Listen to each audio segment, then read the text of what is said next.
Conversations with Moss. Subscribe now. Lock in. Let's go. Real street, man, we watching Moss. Real street, man, we call on Moss. Real street, man, we watching Moss. Real street, man, we call on Moss. Lab Addicts Music Group. This is Conversations with Moss.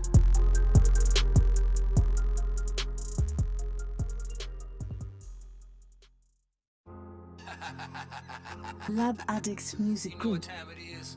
This is Conversations with Moss. Subscribe now. Lock in. Let's go. Real street, man, we watching Moss. Real street, man, we call on Moss. Real street, man, we watching Moss. Real street, man, we call on Moss. Lab Addicts Music Group. This is Conversations with Moss.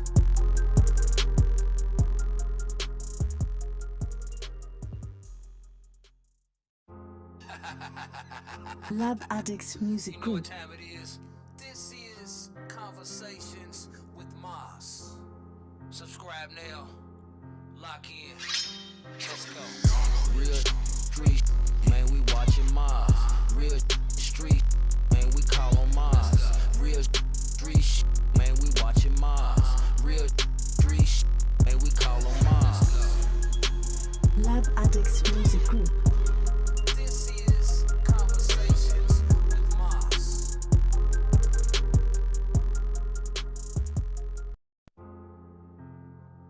Lab Addicts Music Group.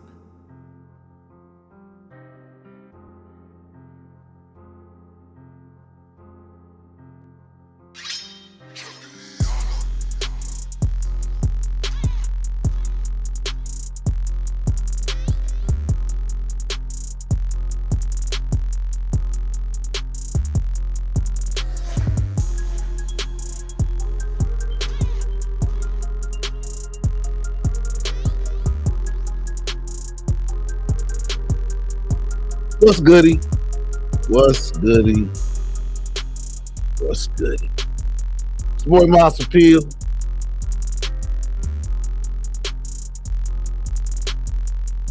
And it's Thursday. And this is another edition of Adult Conversations with Mom. And we are having another panel Lab tonight. Addicts Music Group. What's up, Scorp, Mom? What's good with you? Scorp, I was going to give you a shout out tonight. I really, Scorp is one of the moderators. I really appreciate you, Scorp, because when I say a person like last week, Terrace, Councilman Horton was in here, and you always put the people's YouTube page up or whatever it is. So I appreciate you, Scorp. I want you to know that because you be getting jazzy sometimes. But yeah, shouts out to everybody that's watching on Facebook. Shouts out to everybody on Instagram. Shouts out to all the new followers on Instagram. People that's been hitting me up with different topics that they want to talk about. I'm gonna get to those topics. Because I want y'all to know when you hit me up, I read all those messages. But shouts out to everybody watching on Facebook. Shouts out to everybody on Instagram. Shouts out to everybody on Rumble. Shouts out to all my people on Twitch. And last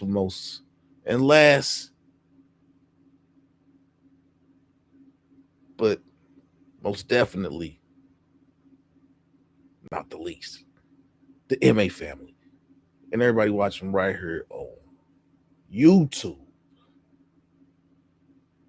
Now, I'm going to preface the panel by saying that I did not give any of the people that are going to be on the panel, I didn't give them any of the questions. So the questions that I have for the panel tonight They have to think on the fly. And I have some good questions. Some very good questions. But before we go any further, we got to give thanks to the Most High for allowing us to see another day, another sunrise, another sunset, and another day, another chance to love on the people who we cherish. I'm waiting, panels. I sent them all the link, but they are operating on CPT time. CP time. So there's been a lot going on in the terms of the government. They tried to sneak the little partial shutdown by, not even reporting on it. They tried to sneak it by, not even report on it. But the partial government shutdown is over, I think. And we must assume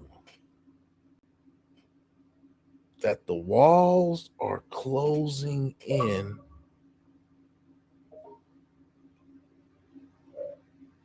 on President Trump.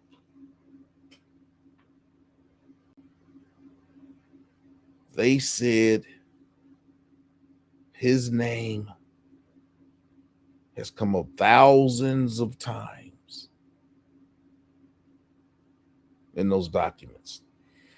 They haven't said to what extent. No one has really said to what extent. No one has even reported on anything that President Trump has been found, or whatever instances that he was found in the documents. No one has said anything. They've just said that his name has been mentioned thousands of times in those documents. And I just have to assume the walls are closing in on President Trump. His wife, Melania, filed a lawsuit against the former biographer for Donald Trump. I can't think of his name. And he sued Melania back. Now,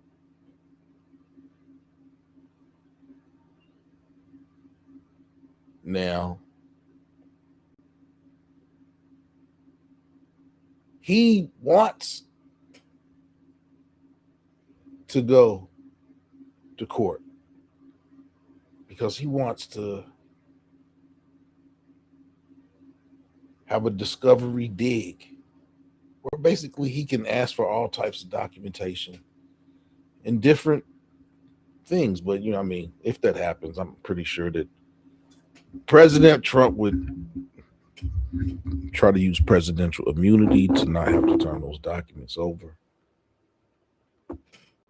Squirt Mama said the tethers are stealing our money. Let's talk about the tethers that are stealing our money. The people that are tethering on to the Black experience. I won't say that they're stealing our money, Squirt Mama, because the government gives them that money. You can't steal what's being given to you.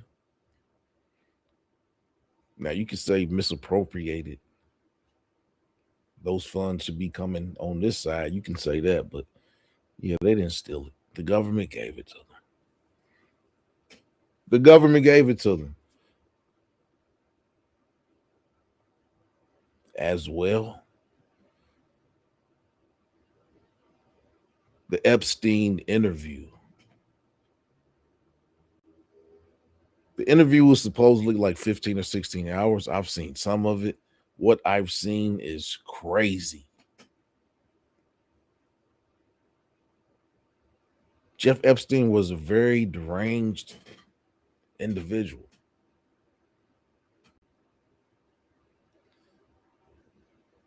smart, but some of his thought patterns and the way he answered certain questions was,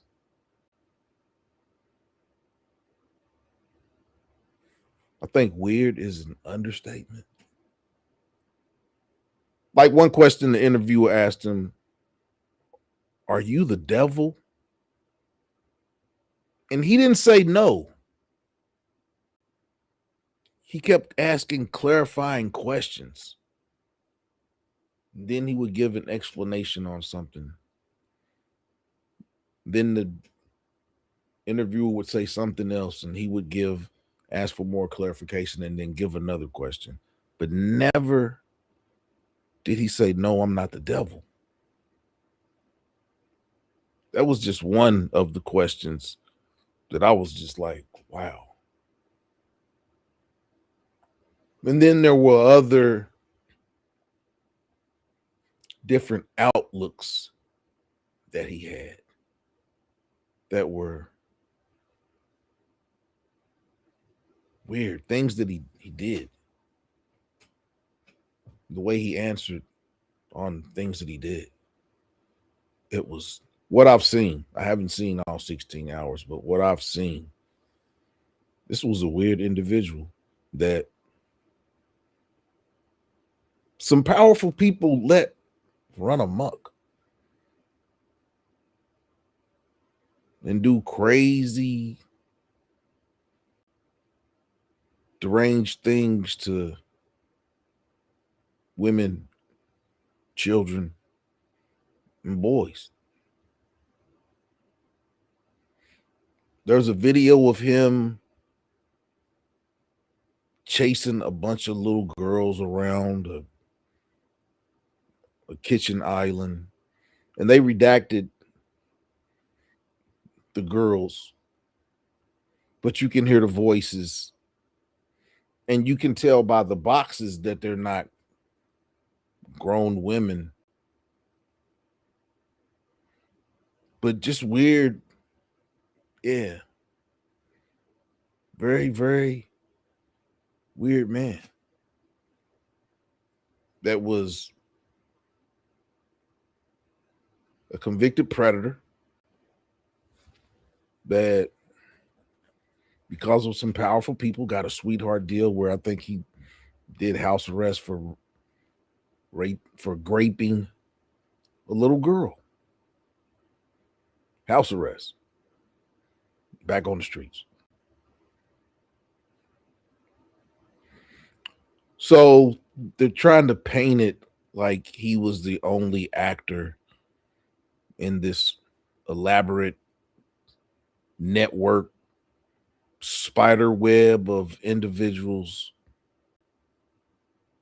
of power throughout the world, throughout industries, throughout all types of things. This man was going to the point of creating conferences so he could get access to people at the highest levels of science, the highest levels of finance, the highest. Yeah. And there are people that saying that he was constructed, that Jeff Epstein is, it's not a person, but a constructed character who was played by whoever so-called Jeff Epstein was. That how he came into means of money and different networks of people is crazy. He had connections to Lex Wexner. And if you know anything about Ohio, Lex Wexner has, I think, if not the largest, either the second or the third largest estate in Ohio. He's the man who owns Victoria's Secrets. I think he purchased Abercrombie and Fitch. And both of these organizations have come under scrutiny in terms of trafficking. Abercrombie and Fitch, I think either CEO was convicted of running a sex ring through Abercrombie and Fitch. And Victoria's Secrets had whatever calamities that they've had over the years in terms of young women and sex rings. And Lex Wexner gave Epstein power of attorney over all of his everything. He had power of attorney where basically he had control of everything that Lex Wexner had amassed over the years. What would make Lex Wexner make Epstein the power of attorney over his entire estate? This rabbit hole goes so deep. It's crazy. Some of the stuff I've read and come across when doing research on this stuff. I do not know where the panel is, but I have questions and we'll go over them. I was supposed to be the moderator, but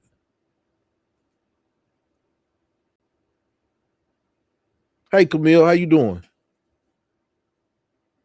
And I had a group. These questions are good. I'm trying to give everyone time. 'Cause, you know, some people move on CP time, but everybody. Pontoon Jody.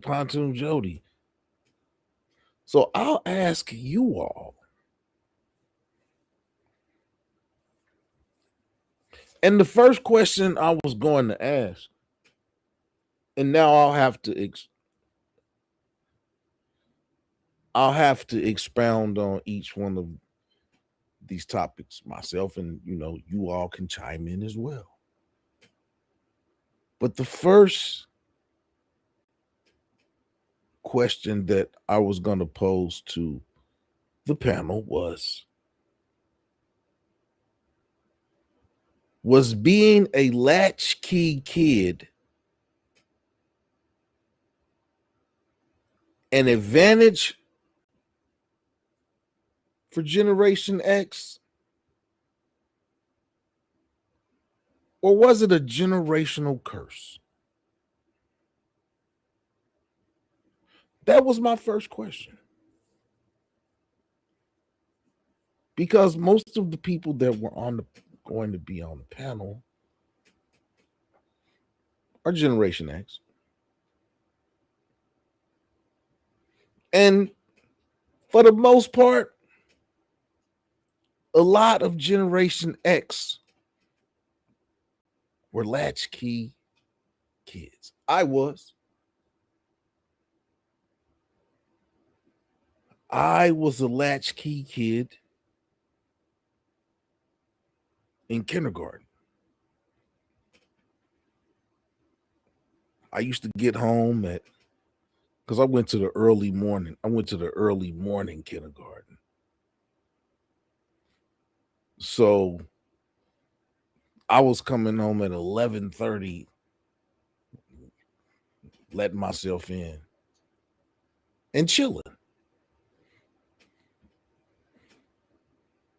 until, because both my parents worked.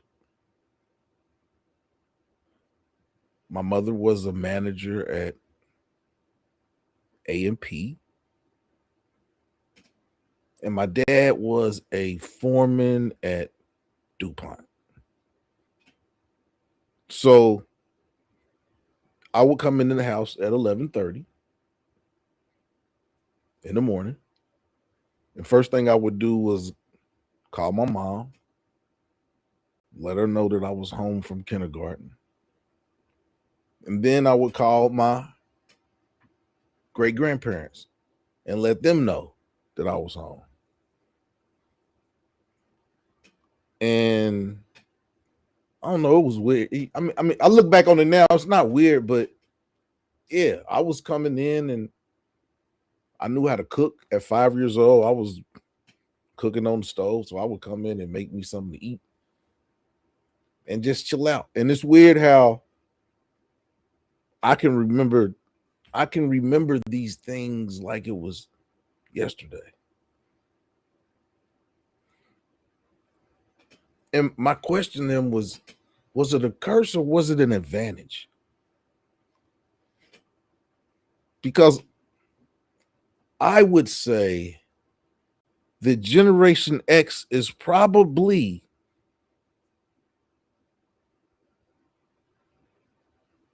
the most independent generation of our lifetime.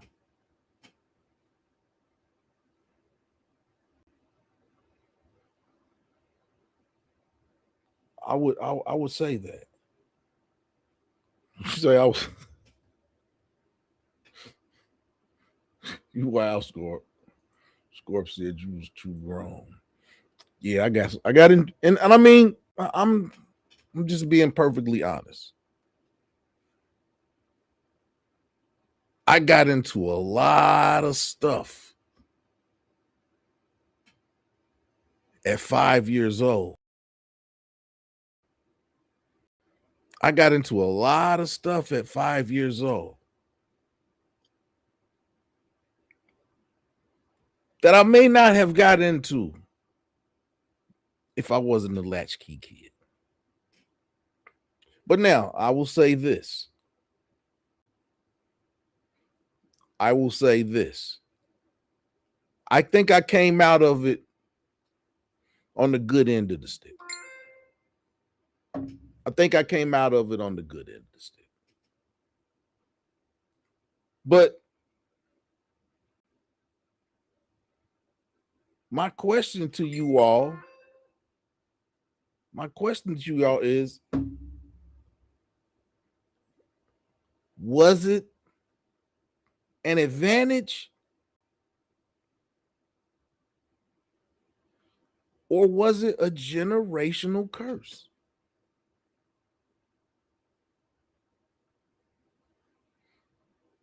Because the generation behind us, they weren't latchkey kids.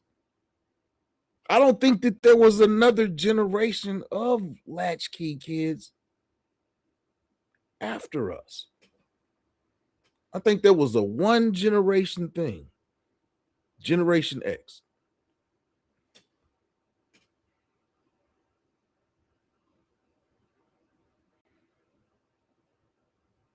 What do you all think? Was it a generational curse or was it an advantage? Or was it a curse for some and an advantage for others?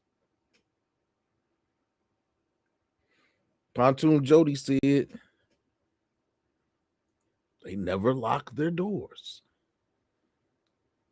Juggernaut, check your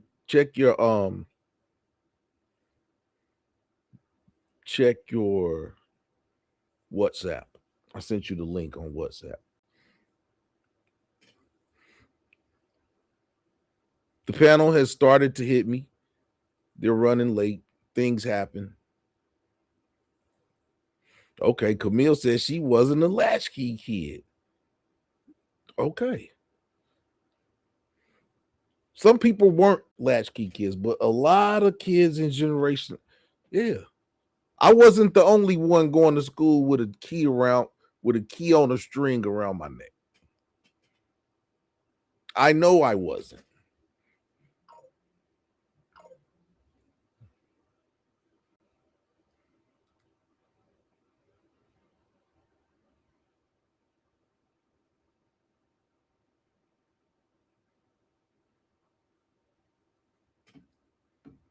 But was being a latchkey kid a curse? Camille said that she wasn't a latchkey kid.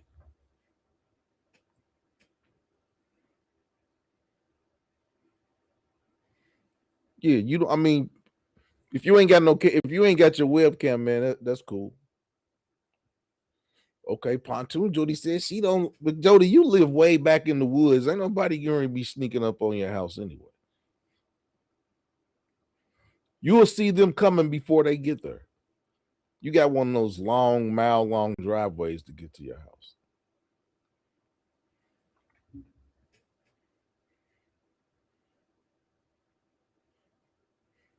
Well, I will say this. Okay. Jug said having no locked doors was norm when he was growing up. I can't say that. We wasn't leaving our doors on. We wasn't leaving no doors unlocked. That wasn't happening. We weren't leaving no doors unlocked. I think I got whooped for leaving the door unlocked one time or so. Yeah. Ah, you live on the lake now. Ain't nobody going to sneak on your boat. They know you got a big shotgun. Squirt Mama says she wished she was a latchkey. Why? Was your mom strict? I mean, to the people that were latchkey kids, was it a good thing or a bad thing? I think a lot of latchkey kids got into a lot of mischief. We was watching ourselves. Now, I'm not saying anything of the criminal nature or nothing like that. Well, I mean, yeah, it depends on how you look at it. Right. Juggernaut said he was a latchkey kid, and he said it was no. The doors were straight up closed and don't let nobody in this damn house and when I'm not home. Yeah, that's basically what it was. Don't answer. It was don't even, if somebody knock on the door, don't even go to the door. Don't even go to the door. But even though we had a storm door on the first house that we had when I was growing up, we had a storm door, and we had one of those doors where you could put the mail through, but you couldn't put the mail through because we had a storm door, so you could peek through the. Yeah, my mother was like, "Don't even go to the door. Just stay back in the room watching TV, whatever. Just don't go to the door." But I don't know, because even though I was a latchkey kid, my great grandparents lived about 10 minutes away. But during those times, a lot of kids were getting kidnapped. For real.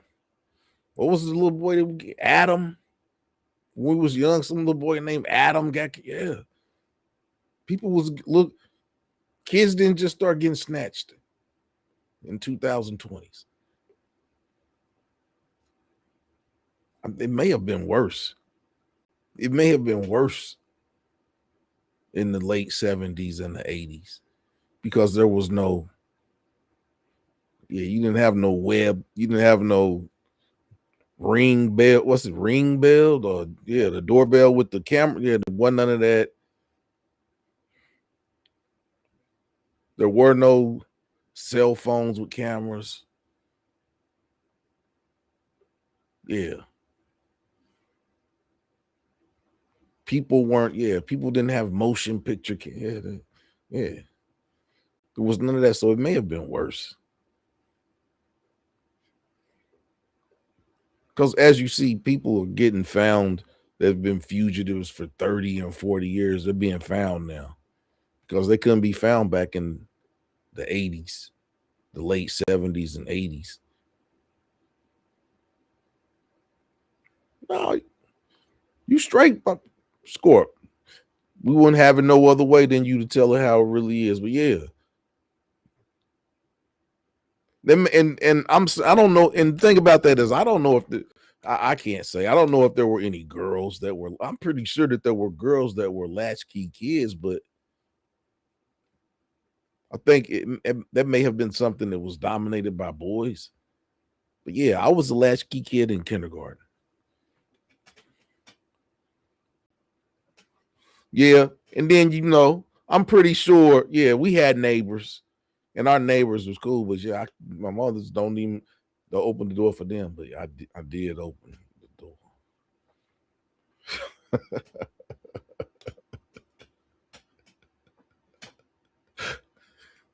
And I mean, I'm saying stuff, but yeah, I got whooped for opening the door. So, but yeah, I didn't get whooped for every time I opened the door, but yeah.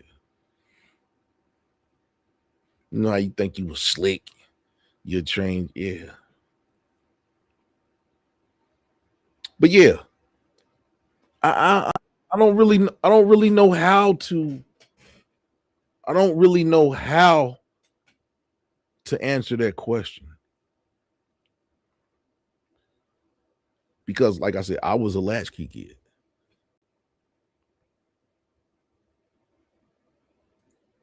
We got eccentric. She's the first late person. What's up, eccentric? I can't hear you. It says that you don't have no mic. Your mic's not on. But yeah, we're gonna let eccentric get her mic together. But yeah.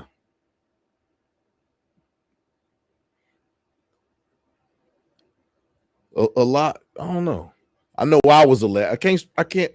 I know that there were a lot of because I talked to people and I've had conversations. That's what made me make that one of the questions tonight was so Juggernaut, do you think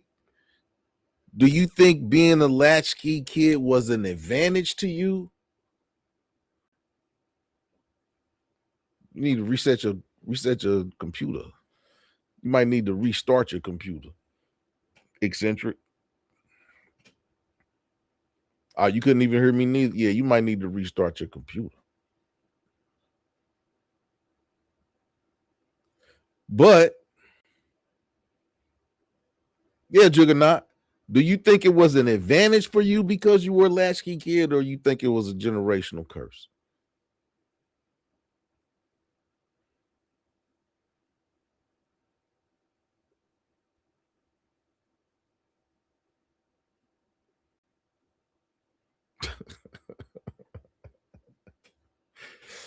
Don't say that, Scorp. Don't. Scorp's wilding out. Bud Files. Okay, Juggernaut said being a latchkey kid was not an advantage. Why do you? I mean, yeah, I would say it was normal, but why would you say that? Why would you say that it wasn't an advantage?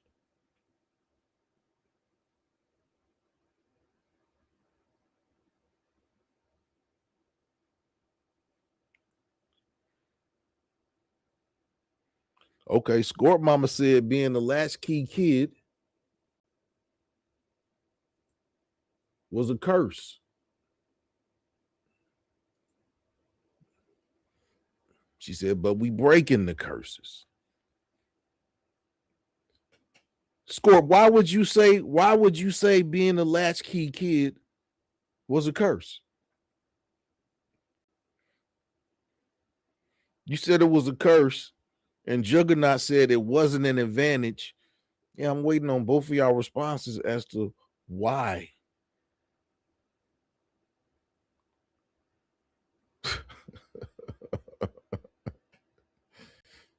Juggernaut said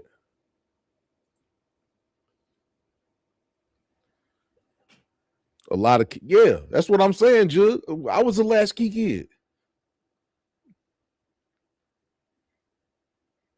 But I knew latchkey kids that when they came home, they was outside playing. I wasn't outside playing. Exactly, Scorp. Scorp said it was a generational curse because you had to grow up too fast.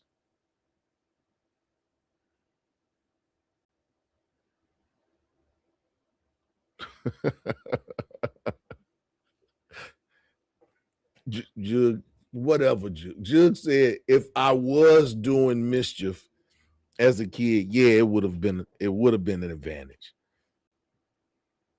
Okay, Jug. I don't know.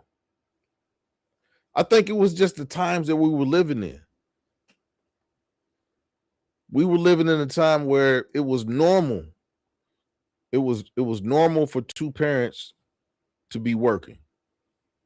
And I had grandparents, but I was, like I said, I was already cooking. I was already on the stove. I was, yeah. At 3 years old, I was, yeah, cooking biscuits and making bacon and making fried bologna sandwiches with cheese. Yeah, I was doing all that. Now I did burn some stuff up. Yeah, I wasn't perfect. But yeah. Okay, Scorp said her kids were latchkey. Okay, so Scorp, do you think your children grew up too fast being latchkey kids?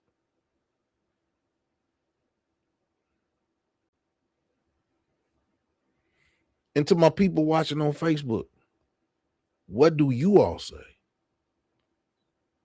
Instagram, Rumble, was being a latchkey kid an advantage or a generational curse?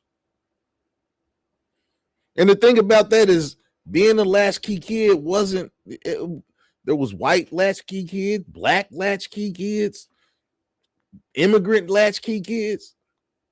It wasn't something that was specific to one race. I think it was a lot of latchkey kids. Wasn't something that was specific to one race. I think a lot of families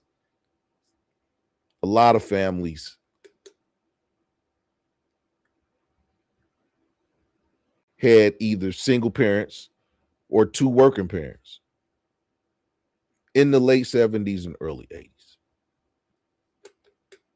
Now, you're always going to have outliers and things like that. And you're right. You're right, Jude. You're right.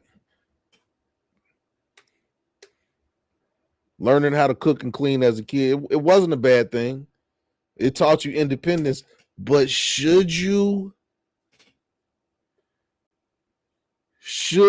have been independent at 5 years old?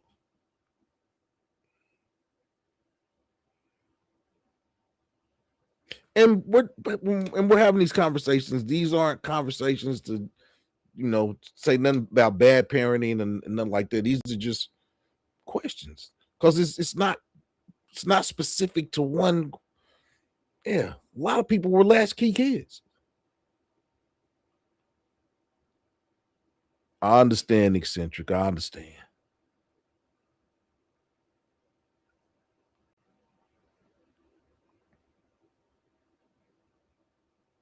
Scorp says she made it easy for her grandchildren. Now there were times that I went to my great grandparents' houses, or somebody came to pick me up, or one of my uncles came to pick me up. I mean, a lot of times stuff like that happened, but sometimes and some days I would be home till 6 or 7 o'clock. From 11:30, 12 o'clock in the afternoon to 6 or 7 o'clock, sometimes 9 o'clock. Now, times when it was like 9 o'clock, something like that, one of my uncles or something come get me. And then I had a babysitter. That's a story for another day. I don't think y'all ready for that story.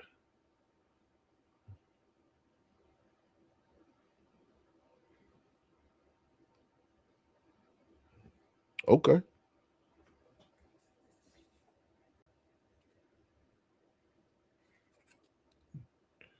Next question. We're gonna move on. Yeah, we're gonna move on. That was a good place to end that conversation about, was latchkey, being a latchkey kid, a advantage or a curse? And I will say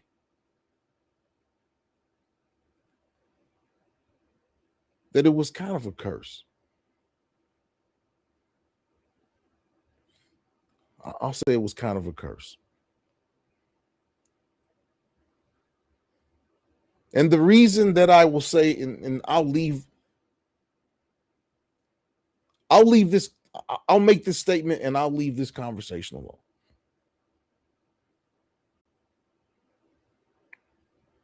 I say that being a latchkey kid was a generational curse. It has nothing to do with my parent or nothing like that. That's not a reason why I say there was the reason that I say that it was a generational curse for me being a latchkey kid at such a young age is because things transpired, and while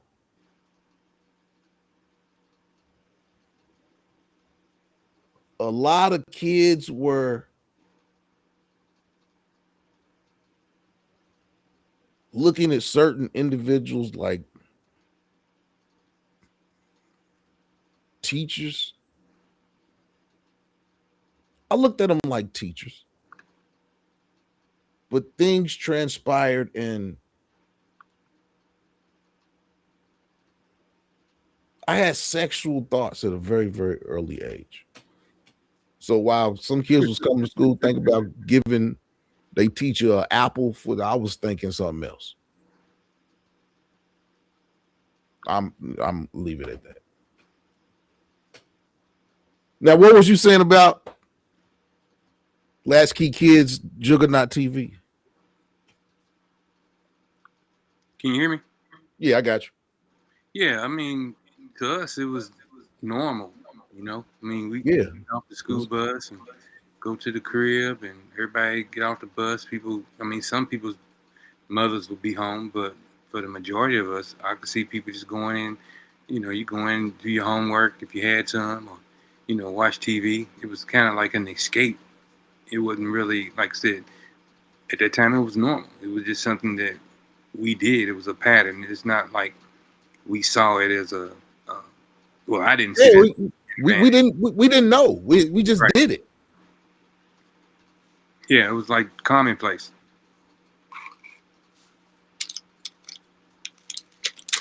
So yeah, I mean, that's the way I looked at it. Yeah, it was common. A lot of people were latchkey kids, but we didn't even know what it was. I mean, I didn't know what it was called at the time. Right, exactly. I'm saying we learning this later on, but yeah, and I mean, and it was out of necessity, right? Because if they knew how many kids was latchkey kids back in the day, defects would have been all over the place. Man, you can't. Yeah, I mean, yeah. I think that. Yeah, it's it's a different time. It's a different time. You can't leave kids at home for 5 and 6 hours. Like, yeah, you can't really. But but we wasn't bombarded with all the stuff that it is Right. now. You know what I'm saying? We wasn't bombarded with internet, Facebook, all Yeah. that, TikTok. That wasn't something that we did. I mean, our fun time was being outside, or going playing a board game, or shooting marbles, or going Right. playing football. Right. I was coming home watching Young and the Restless. 5 years old, I'm coming home watching Young and the Restless. But I just think that it was something of a necessity. Because for one, my mother wasn't just leaving me at a daycare. Daycares was looked at a lot differently when we was growing up than they're looked at now. That was, yeah. My mother was like, I'm not leaving my kid with somebody. My child. And the only after school programs back in the day was if you was playing a sport. Right. I mean, I think they started having after school programs because, like I said, I think we were the only generation of latchkey kids because then they start having after school programs where you can stay after and then you can catch the late bus and right. they Extracurricular activities. yeah, they didn't have those things. And like I said, I mean, they had like kinder care but nah, my mother was like, we ain't nobody watching you. You can let yourself in the door. You know how to, yeah. My mother was like, you don't need nobody watching you. And like Scorp said, being a latchkey kid made you be independent. Because you had to, I mean, one thing is I know how to entertain myself because, I mean, I would come home, do my homework, and that would be done quick. And yeah, I had a vivid imagination. I read a lot. So yeah, I would be reading and things like that. But yeah. So the next question I had, the next question that I had was, and this is based off of one of the shows I did earlier this week. And I got a good response on the shorts. And I wanted to pose this to you all because you all are the best barometer. And the next question was, are civil rights for Black people only?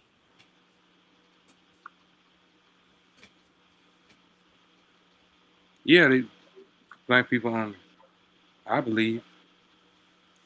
You got other kind of rights that you can get, but when it comes to civil rights, I believe it was for people of color, Black folks.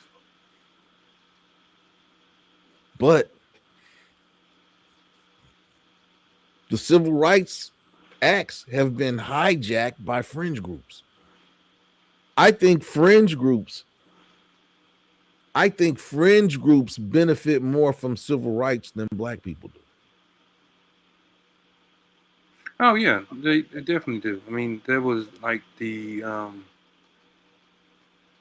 outline for people to hold on to, and then add the specific cause, and then branch off of that, and then make it into something else. I mean, but the underlying the blueprint of it is what they use to get other rights, rather it was sexual orientation, rather if it was anything, unjust for this and for that. But the core of it was for Black folks. So do you think civil rights are for immigrants? In their country, yeah. Not in America. No. Okay. See, Ann Coulter is, a lot of people are coming at Ann Coulter for her saying that civil rights are for black people. And she named all the fringe groups. I'm not gonna go through them. And she specifically named immigrants and said civil rights are not for any of these groups. She says civil rights are specifically and only for black people because of the history of slavery, Jim Crow, and segregation. None of the other fringe groups or immigrants have gone through that. And that was her point. And I 100% agree with her. And I've had conversations with people of color who said that Ann Coulter was wrong. And we had conversations, and I was like, no, I 100% agree with what Ann Coulter said. And Yeah, I mean, they make it seem like it's wrong for black folks to want to be treated separately in some instances, the things that happen to our ancestors and our families. You know, there's nothing wrong with that. You know, but every other nationality or immigrant or what you want to call it, you know, has been able to have their own rights to be enlisted or, you know, reinstated. You know, while we keep fighting and trying to make it come to the forefront of, you know, y'all need to address this problem, you know, and the United States has not addressed the problem. They keep going around it, you know, back and forth, you know, trying to skip over it. Just like I was watching some congressional thing. I forgot who the lady was, but it was a black female. She was interviewing the head of the education department. You know, you know what I'm talking about? And she asked her about. Yeah, I talked about that earlier this week too. Yeah, and she asked her, "Do you think that, you know, Holocaust history is DEI?" And she was like, "No." But do you think, you know, African American history or Black history? She skipped around it. She wouldn't say yes or no. You know, that's bullcrap. Yeah, they're both DEI, and she explained why both of them are relevant. Scorp said, and these immigrants come here and be mean to us. and I said something. This is a continuation, so it's not off the subject. But I put a short out, and it was from one of the conversations we had earlier this week. And basically, I was talking about how in the late 70s and early 80s, in lots of black neighborhoods, there were lots of black-owned businesses, black-owned stores, black-owned restaurants, black-owned everything. Something happened in the late 70s, and now that I'm looking at it, it doesn't seem like it was happenstance. It seems like it was a concerted effort. Because if you look at it, in the 70s and 80s, in black neighborhoods, particular immigrants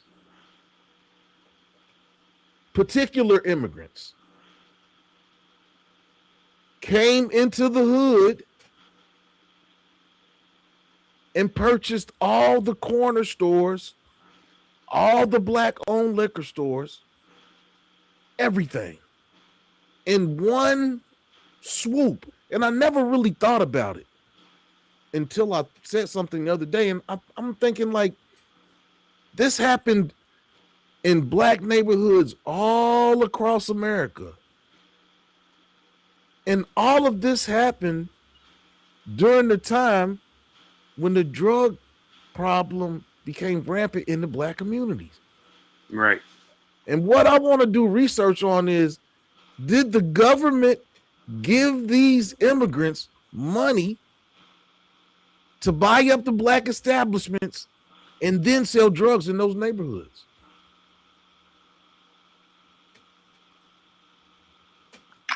Think about it. Think about it. When that change from black-owned businesses in black neighborhoods to immigrants owning the corner stores and everything in the hood, that is when all the drugs came to the neighborhood. Where did these immigrants get the money to purchase all these stores?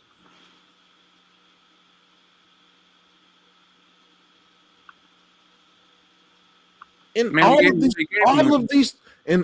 of these stores had drug activity going on around them. They still do. right.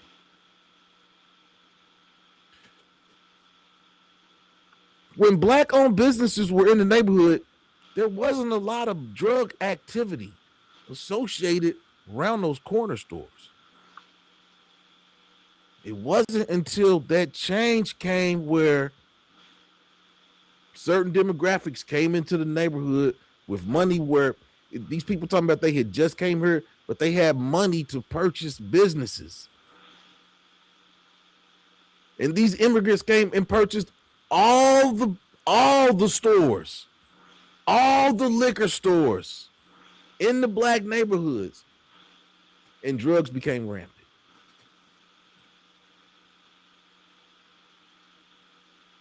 Yeah, I mean they come and then they, give them money and to open up these stores, and I wouldn't be surprised if they was a haven for the drug drop-offs, for the guns. All of that. I'm saying all of that. I'm saying all of that.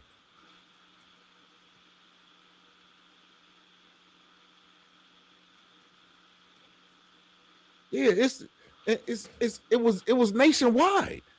Yeah, It wasn't like okay, one community, this certain particular group of nationwide, this certain particular group of immigrants came in and bought up all the stores, all the liquor stores, and brought the drugs into the neighborhoods with them. It's funny how like Pakistan, like they're one of the largest producers of opium. All these immigrant groups that came into the neighborhoods and bought our stores are where the potent drugs come from.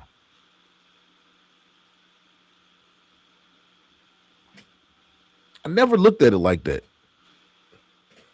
And then you look at you lean back and you look at everything from a whole. And yeah, it wasn't one neighborhood, it wasn't one city, it wasn't one state, it was nationwide. right. Then they moved from town to town, and then I heard something about, you know, they would own it for what, five, Then five, they would six sell it years. to one of their family members. Yeah, But what I'm saying is this happened in one big wave. One big wave. Think about home. And what I'm saying is some of these stores are still in the neighborhood making money. They done made millions upon millions upon millions and have not done anything for the neighborhoods that they are in after they came in. And when it was when the neighborhood was black owned, you could have credit. You could have credit. You could go to the store and say, I need $5 worth of bologna, but I'll bring you the money on Friday when I get, and you could do that. You can't, yeah, ain't no more of that. oh man, they just take everything. Same thing, same way with the numbers. You know, they was running numbers. All of a sudden they got wind of it. Now you got the lottery in every state. Yeah.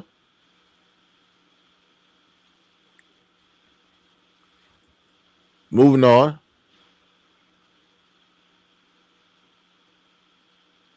If the individuals in the Epstein's files aren't prosecuted, will all this be for nothing?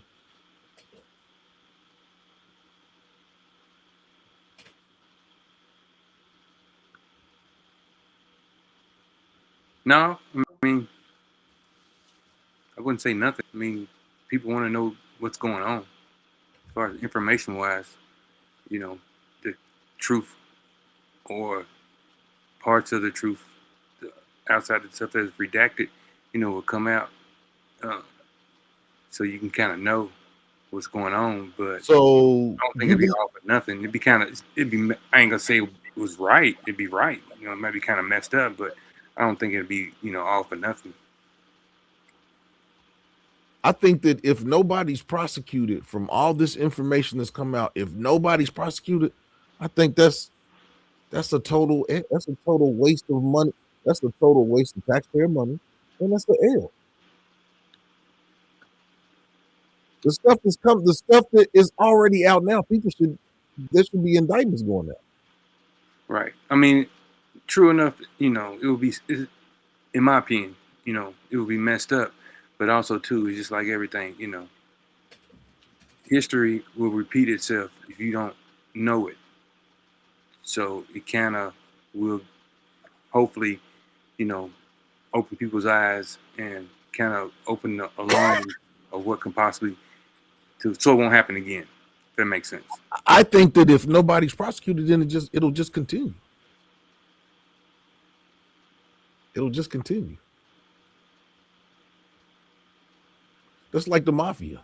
The mafia never get put out of business, and now they paying people to throw games in the NBA and college. It's because they didn't. Yeah. If you don't cut the head of the snake off and kill the snake, then the snake will just come back. Oh, them 13 families ain't going nowhere. Yeah, I mean they ain't going nowhere. And what I'm saying is that these people, if nobody's prosecuted from the findings of the Epstein, I just think that's a total waste. So we waited. So the only reason they put the files out is for salaciousness. That's what it would amount to. They put it out so people could read it and be like, "Oh, this is what that." Nah, if people don't get prosecuted, that's a slap in the victims. That's a slap in the victims' faces. Yeah, well, this country used to slapping the victims in the face. Look at January 6th. They got prosecuted. They got released. They got, pardoned. It's a slap in the face. Some of these pardons that Donald Trump is doing are crazy. Should they have been convicted? Yeah. I mean, some people got convicted for the. I think everybody that did some it's people on there talking about, I like the torture tape. I loved the pizza last night. Some of this stuff is sick. There's cannibalism talk in the Somebody sent something to Epstein that was so sick that he told him, "Don't never send me nothing like this again." From the monster. The monster told whoever sent him something, "Don't ever send me nothing like this again." That's crazy, bro. How you send something to the monster and the monster tell you, don't never send me nothing like that again? These people need to be. There's some sick stuff in those files. Yeah, and the thing about it is those people in those files are people who of power. Yeah.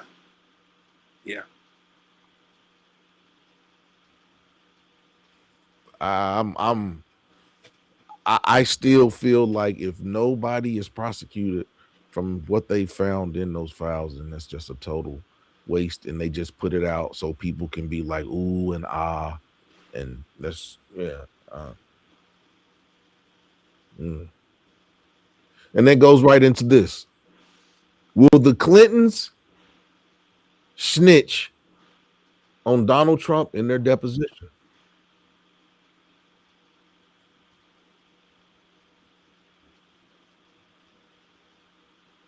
I don't know about that. Will the Clintons? There we go. YWG. Bill and Trump doing the bumpity bump. Doing the Humpty Hump. Why Dub, man? I'm gonna ask you the first, since you just now jumping in. I'm gonna ask you the first two questions. Was you a latchkey kid? Were you a latchkey kid? YWG? Of course. Do you Most think it was? Do you think it was an advantage or a generational curse, or was it a generational necessity?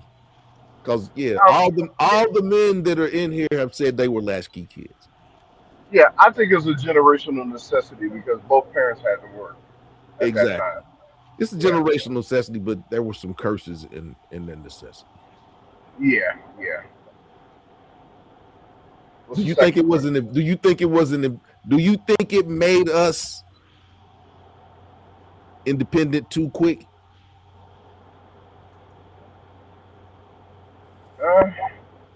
Yeah. I was independent very young, from what I was told. But I think that helps me out now as an older adult. You Right. know, because I think it built a foundation. Um, yeah, I think it built a foundation of where I'm at now and how I do things. Did it make us too independent? No, no, I don't think it did. Because as a child, I still played. I still had fun. I don't think I missed any steps. Right. Um, Right. yeah, and I still depended on my mom to do a lot of stuff for me, or my dad. I mean, we still depended on that, but Yeah. yeah. Okay, and then the next question was, what was the next question? Is civil rights are civil rights only for black people? Not anymore. Are they Not supposed anymore. to, are they supposed to be only for black people? Yeah. We're the ones who fought and bled for it. Others didn't. I think what happened was when we were fighting for those and fighting for ourselves, somehow or another it was co-opted, and someone said, "Hey, let's do it for everyone." And I think that was the issue. Just like when we said, "Hey, let's get everyone over here," I think that was our mistake. So you think we kind of helped with what's going on right now?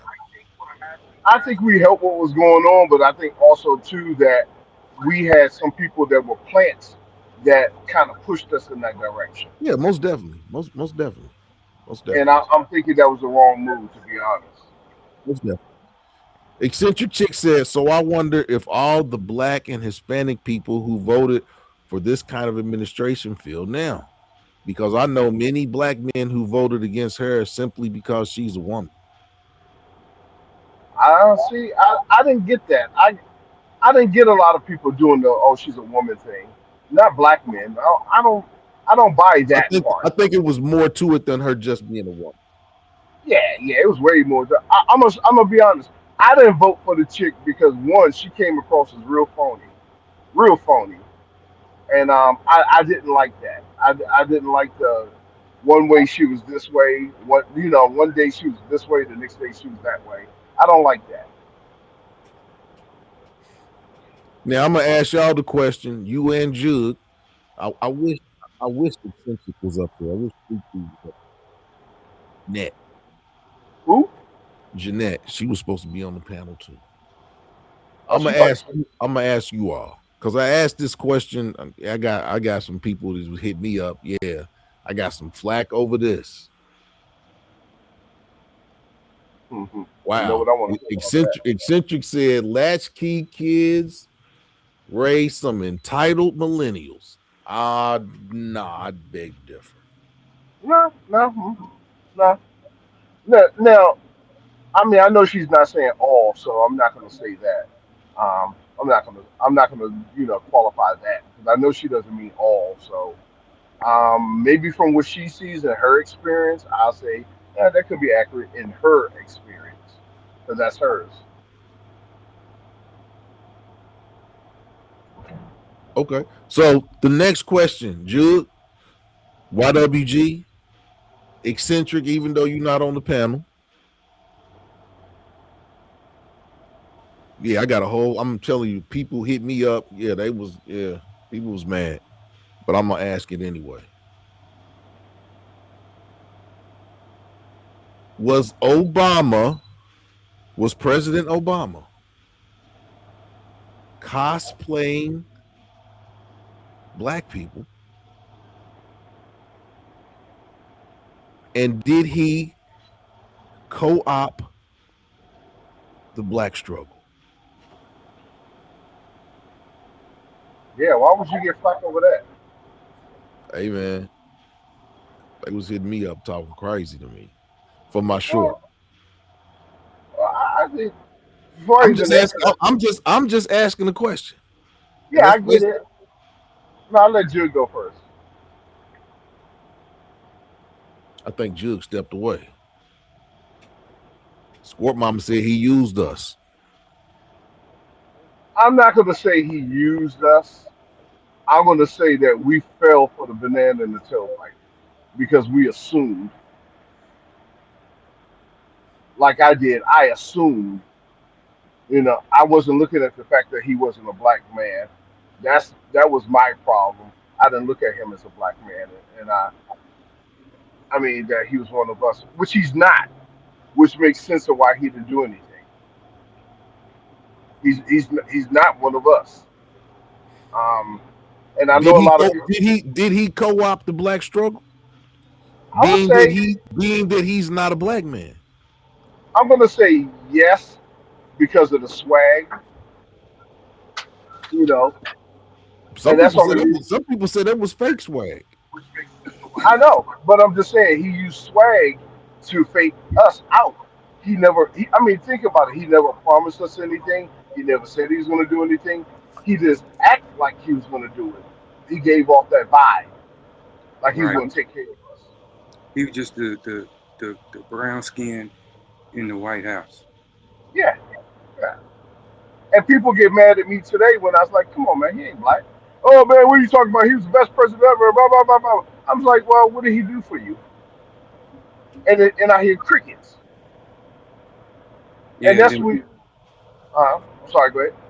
no, I was saying then people say, well, he going there, he can't do all that, they ain't gonna let him do nothing, Exactly. But the thing about it is it's like if they not gonna let you do nothing, that's cool, but you never brought anything up, bruh. Nope. Nope. It'd be different if you brought something up and they'd be like, no, we can't do it. I mean, look at what Trump done since he's been in there. So, Exactly. That's my so point. it's at the point of, you didn't even bring it up, just like the whole reparation thing. You don't even have a study on what's going on. You didn't even bring it up. You didn't even mention it. And I think, and that was just started the Democrats' downfall with me right there. The fact that this cat just sat on his hands and played like, well, we can have change, but it has to be incremental. It's like, what the hell? Who wants incremental? We put you in there to do stuff, not baby steps. We're grown adults. We don't need baby steps. And that was their problem. Always incremental. Oh, we don't want to do too much. Yeah. He passed laws for other folks. So my thing is the next black face that they put into place is going to get looked at real hard, And I think the next clown to step up is going to be Wes Moore. He's going to be the next clown they're going to shove down our throat, and he's not even really fully black. So yeah, What's more is yeah, not black. nah, man, nah. I think his mom is or dad is from Jamaica or something like that. That's what I'm saying. I don't think his folks. I mean, someone can double check me in the audience, but I don't think his folks went through the struggle. Understood. And they're not going to let him in there anyway because he has a black white. And they don't do that. They always do black man, white wife. Hold on. I thought Wes Moore was married to a black woman. He is. That's what I'm saying. That's why okay. they ain't going to put him in there. It's too much black. Scorp said there will never be another blackface. I'm guessing that's what she meant to say. Well, hey, folks, I don't mean to cut you off, but I got to No, get I already know. I out. already know, brother. Y'all have a good one. All right, YWG. All right, ladies. I hope All you right, have a good night. All right, Talk to Ma. you tomorrow, brother. All right, brother. Y'all have a good one.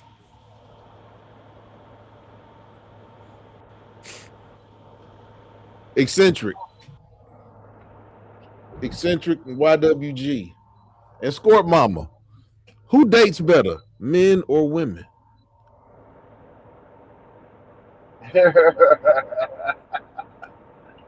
oh man, you know I'm gonna say men. Who dates better, men or women? I'm you know I'm seeing the thing about it.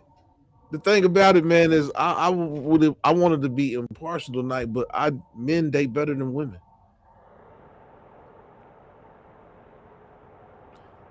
I think I mean when it comes to mates, women make worse choices than men. Yeah, because they complain more. Oh, he wasn't this. Every ex boyfriend. Oh, he was this. He did that, and he wasn't a good man. He did this, and I'm like, well, God dang, how y'all choosing? Hey, Not, I not. mean, Come on, okay, you gotta. I got a question to ask you, and it's on these same lines. What you feel? Do you think that Lou Neal and Al B. Shore is a real relationship? I have no idea who Lou Neal is. You don't know who Lou Neal is? The Lou Neal. chunky, light skinned old lady with the short hair she always got a bosom out. Oh wow, you talking about grandma? So I know it was Lou Neal. Yeah, grandma. How old is she? She And should I be ain't gonna like what? I don't know, but she 70s, Al B. 70s? Shore's girl. Her and Al B. Shore are in a relationship now. That's wild. I mean, I guess that cat. Albie should be what, about 55, 56? I know he's You older know than what? me. It's not even an age thing. I'm not even gonna go there. It just seems wild.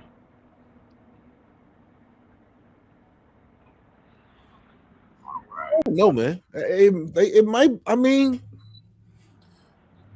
as you get older, looks don't matter as much no more. Now, I will say one thing. I saw some pictures of her when she was young. She was a cutie. Oh yeah, Lunel. I mean, Lunel is old. Lunel's not a. She's not. I won't say Lunel is ugly. She's just an older woman. Uh, Got some weight on her. yeah. I myself. I myself would not have thought that Lou Nell and I'll be sure would be an item, but hey, I ain't hating. No. I ain't hating. But Date that's who you not date. if you told me Lunell and Al B. Shores and that ain't I wouldn't have said, damn, they in them. Yeah, I can see them together. I wouldn't have. Yeah. Scorp is Hey, joking on you, man. Damn. yeah, she lucky I can't read it. But I mean, you know, hey, Hey, all that means is Scorp haven't had that booty smacked in a while. if they happy, I'm happy for them. If it's a Yeah. real relationship, I'm Well, happy I for mean, them. why wouldn't it be a real relationship? I don't know. Maybe they got a show coming out or something. I don't know. Maybe they trying to get a show. I don't know. What? Albie People hasn't have done done anything. worse things to get a TV show. Yeah, I think it's real. I She just comes across as a very very old lady, not very old like in 80s. She ain't come across as that old. Yeah, Oh, not that. I don't know. Yeah, she don't come across as that old. We're an hour and 20 minutes into the show. First time I said tonight, hit the like button, hit the like button, hit the like button. Now, I know you're gonna love this question. Why, Dub? What you got?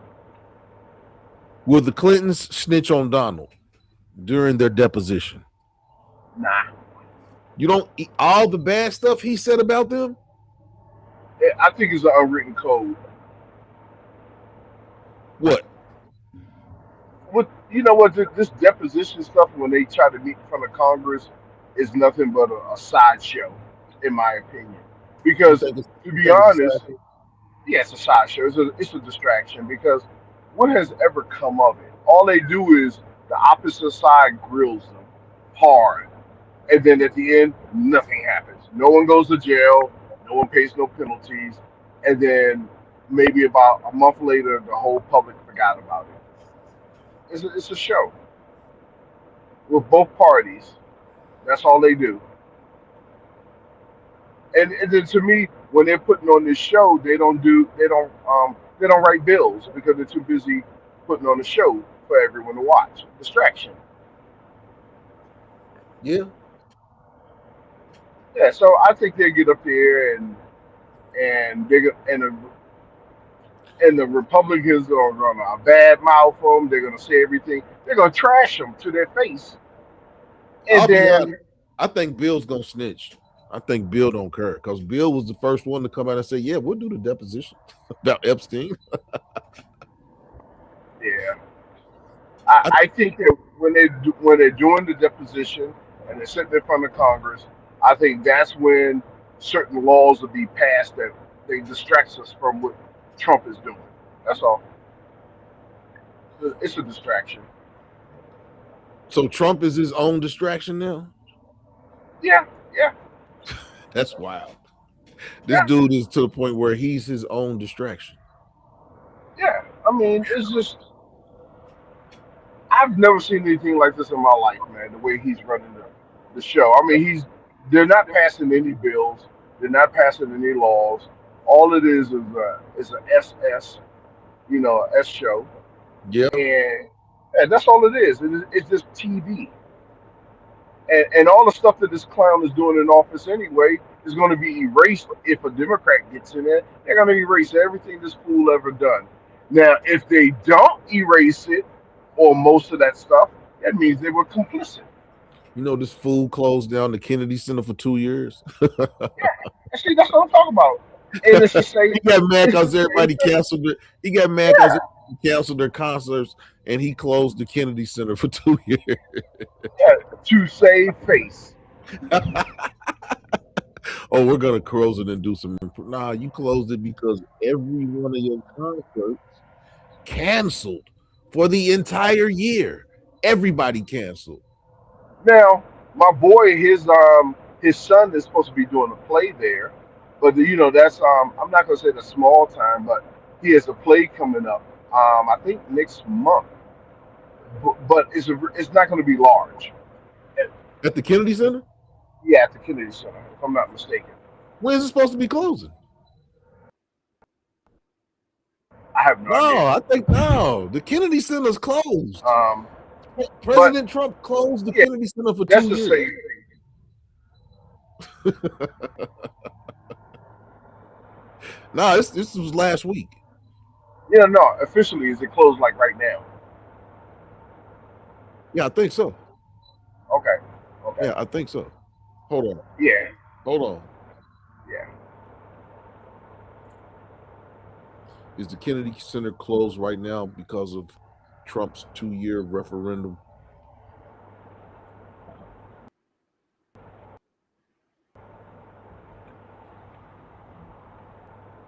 Beginning in July. Okay, so the Yeah, show man. must be before July. Everybody Okay. everybody canceled their concerts, and now the Kennedy Center is going to be closed. Now, what's going to be This dude interesting is is funny. it's going to be interesting that if a Democrat gets in there, will they rip that name off and throw it in the trash? Oh yeah, that That's name's going to be coming off of there, man. That name's coming off of there. They should take the name off of there right now. That name's coming off. yeah, they're not doing that. You know why? I heard why he possibly put his name, why he's putting his name on everything, Why? and it makes sense. He's putting his name on everything now. His stamp is because once he's gone, no one's going to name an airport after him. No one's going Man, to ain't name a library. nobody's gonna name nothing after him. Yeah, maybe a kennel. I He's would about name a kennel after man. him. I'm gonna be honest, and I'm saying this now. President Trump is not going to make it this 4 years. This man is going to get impeached. He's not going to make Oh, it. you He's think not going to impeach? make it 4 years. Oh, you think impeach? I don't think that's going to happen. I think it's going to be the other way around. How you get up out of there, Mother Nature. Damn. I think he's going to get impeached. It's too Dude, much. I seen. He's got too much baggage, man. He's too, man. I seen healthier There's a dudes reason. come There's up a reason. out of here. What's that? I seen healthier people come up out of here, you know, before their time. And this cat hanging on like that. I understand that, but I'm gonna be honest with you, man. There's a reason that they've said his name comes up thousands of times in the documents, but nobody has said what his name is associated with. There's a reason. I think his days as president are numbered. I'm really, I really honestly believe that. Nah, I don't see it. I don't think he's going. I don't think he's going to make it 4 years. Well, America is too self-centered. Like, you know, they say America, the greatest country in the world, and we're the best. We're the best. We're the best. You don't want a black eye on your reputation. I mean, we had it with Nixon. They're not going to do that And again. Donald Trump's reputation is gone. It is, but I can't see people in the trigger. It's gone, man. His reputation is gone. I think everything is going to be too balanced to get rid of him. He is going to go down as the president with the 2 worst administrations in presidential history. And this don't forget this administration, this cabinet is worse than the first one. Yeah, because there's no guardrails on this cabinet. He has the 2 worst administrations, 2 worst cabinets ever. Nobody that he appointed in positions are qualified. Well, the DEI, that's why. And DEI don't have nothing to do with it. That he put a whole bunch of yes men in positions. What does one lady call it? She calls it WEI, white entitled incompetent. That's what she calls it. WEI. WEI, white entitled and incompetent. He put the worst administration. He put the worst administration in presidential history together. This is the worst. It's the worst. It's the worst. Down to the press secretary. It's the worst administration ever. Yeah. Well, one thing about her is she has no they're not going to handcuff her at the end of the term. She's going to get away with it. She's terrible. Yeah, she's horrible. Well, I got one last question. Yeah. She is 66 and he is 57. I think he's She's older. what? I think he's older than 56. You talking about Albie? Trump. Oh, Trump. He's what? Older than 66. Oh man, that cat's 79, I think. Yeah, he's older than that. Yeah, he's about 79. And I wish the ladies were around because the last question was the best one in terms of the ladies. What is the definition of masculinity? Why, Dub? Wow, that's a good one. I never thought of that question. What is your definition of masculinity? Protect, provide, secure? Yeah. I guess that's the best definition I can come up with. But see, I think of the lines of one being, and this is from my era, sissy boys. What's You that? know, the little whiny little boys, sissy boys.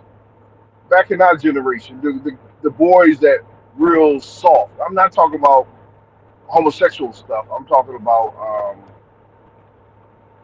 just whiny little boys sucking their teeth and always whining and crying over stuff. There's no masculinity in them. They're just soft.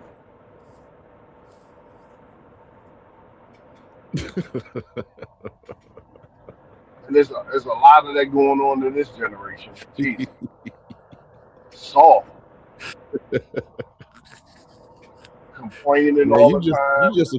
you just a curmudgeon, man. I mean, but you know what, man? We I mean, you got to think about it, man. Like I said, I said this earlier, and I'm gonna stick by it. Generation X is the most independent generation ever. Yeah, We're the most independent ever.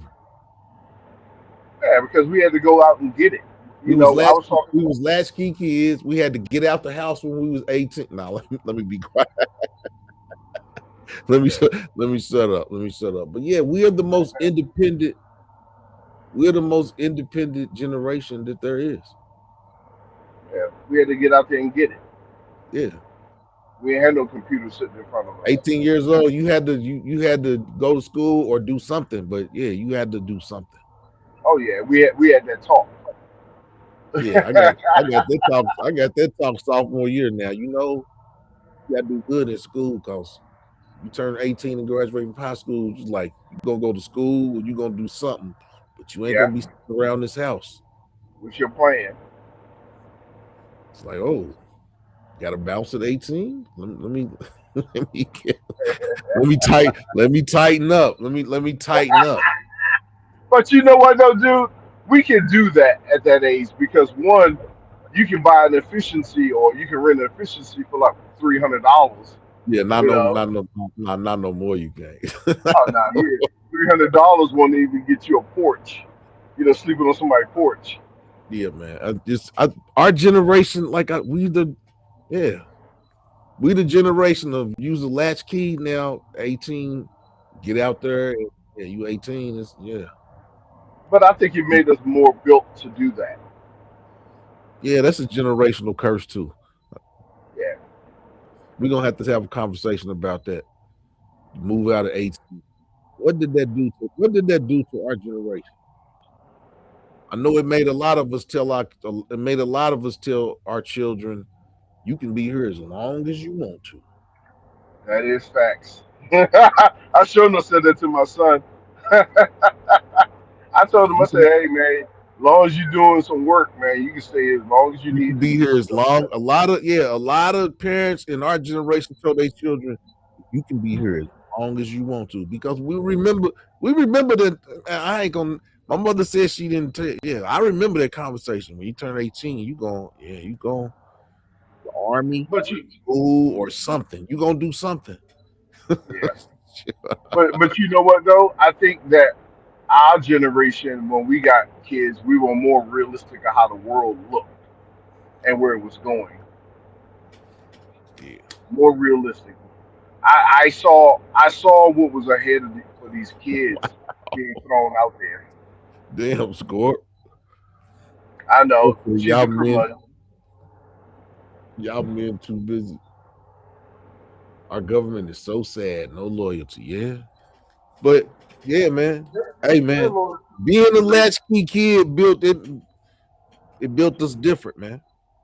Yeah, Being a latchkey kid and getting that 15-year-old talk. Yeah, 18. You're gonna have to do something. But yeah, I think that some of the stuff that we went through, and it's no blame to our parents. It's no they blame did the to our best parents, they but could with what they yeah. had. But it made a lot of us, yeah, because I know a lot of my buddies is like, yeah, y'all can be in this house until y'all ready to go. Because for real, man, you're not fully grown. You're not a grown up until you 25, at least. Yeah, yeah. You're not a grown 18 years old, you're not grown. You're I, not I grown. think I think I probably became grown at 22, and the reason why I say that was because I had put myself through undergrad pretty much. I was paying my own way, and I had a decent government job. I Yeah, think that's what made me. And then I was able to buy my own car. I was able to buy my stuff. So I think that's when I officially turned grown. no, it wasn't that I was able to buy my stuff. It was a necessity to buy my stuff. Like, yeah. I had to Yeah, buy my own clothes and car. Yeah, I didn't nobody. I bought my own. Yeah, my first car I had. I think I put $500 down. I think I had 8 car payments. yeah, But yeah, I had a car. So yeah, yeah, man, yeah, man. I got stuff in steps. yeah, I got stuff in steps. It was So I think being a latchkey kid, I think it made us more resilient yeah. because we've been. I mean, You was trusted to take care of a house. we've been really doing for ourselves since we was 5. Yeah, you was entrusted to taking care of a whole house. At 5. Yeah. Sorry, I'm moving around. I gotta put my phone No, on no, no. charge. Lock that damn door. Lock that damn door and don't open it. Yeah, because I was responsible of getting home first, and then taking care of my sister when she got home. You know, Yep. so it was the two of us in the house, and I had to make sure that I was awake and be prepared to receive her when when her bus brought her home. Yeah. Yeah. Yeah. Responsibility. Yeah, we have responsibilities thrust on us. Oh, this Yeah. is the wrong Responsibility. start. We had crazy. What I'm saying is some of the responsibilities I had between 5 and 9 is crazy. It's crazy. Yeah, you're right. For real, But man. but it wasn't hard work though. We look at it now, it wasn't hard work, but 5 years old, man, we had a lot of we had a lot of responsibility on us at a very, very early age. Yeah, yeah. I didn't put nearly that much responsibility on my son. Yeah, because you knew, man, hey man. Even Yeah. subconsciously. Most, most yeah, most definitely. Because I mean, yeah, man. We can laugh. For I the slow mean, mama. we can laugh at this. I can laugh at this stuff now, but yeah, man, it's a wild situation. Yeah, but we was built a little And different. You know what I'm saying? Like Jug said, it was out of necessity. It was out of necessity. He said Yeah, everybody on his bus when they get off the school bus, everybody went home, went in the house, and locked the door behind them. Wasn't no mamas at home. yeah. No, Love and you they too, trusted Score. us to do it. Yeah, that's what I'm saying. Yeah, man. Yeah, but I think that everybody. my yeah. No, go ahead. No, I said I think I was proud to do all that stuff because I felt like a big man. Eccentric, you can join the channel. You can join the panel. You said your microphone wasn't working. Man, quit playing with us. Quit playing with us. Yeah, she played too much. Here, girl. Here, eccentric. I guess you got your mic working now.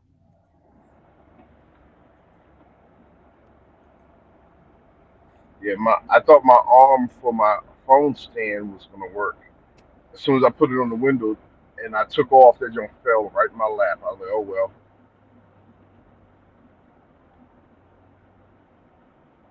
It's still not working. You talking about we ain't want you on, man? We always want you on the panel.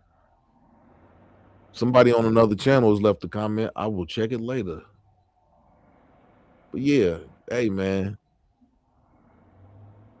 Yeah, man. Latchkey kids, man.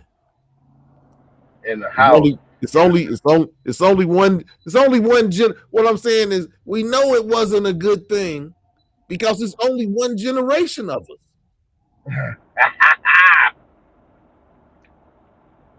There will never be another Latchkey Kid group. Never. Yeah, man, We are the only generation of latchkey kids, and that's the fact. And that's the Yeah, fact. cause my mom's generation, my grandma, she was home. Yeah, still not working. Eccentric.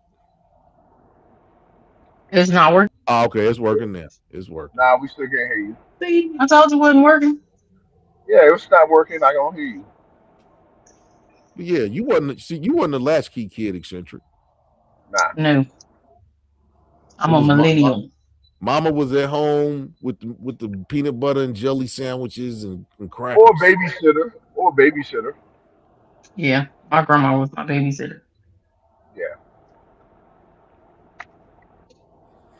I was Yeah, my coming home. grandma. I want some breakfast. Let me go ahead. Let me go ahead and throw some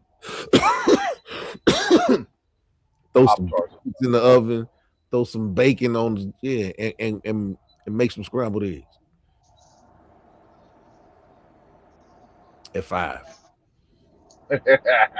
Yeah, I don't think I did all that. I didn't cook. No, I I'm for real. I don't was remember cooking. I was cooking. I probably did peanut butter and jelly sandwiches. I was cooking. Burnt up. I was cooking. But eccentric. Hmm. Who dates better, men or women? We have discussed this before. No, Let's discuss it when? again. When? We have. When did we discuss this? What, I me said and it you? last week. I mean, that was me and you talking.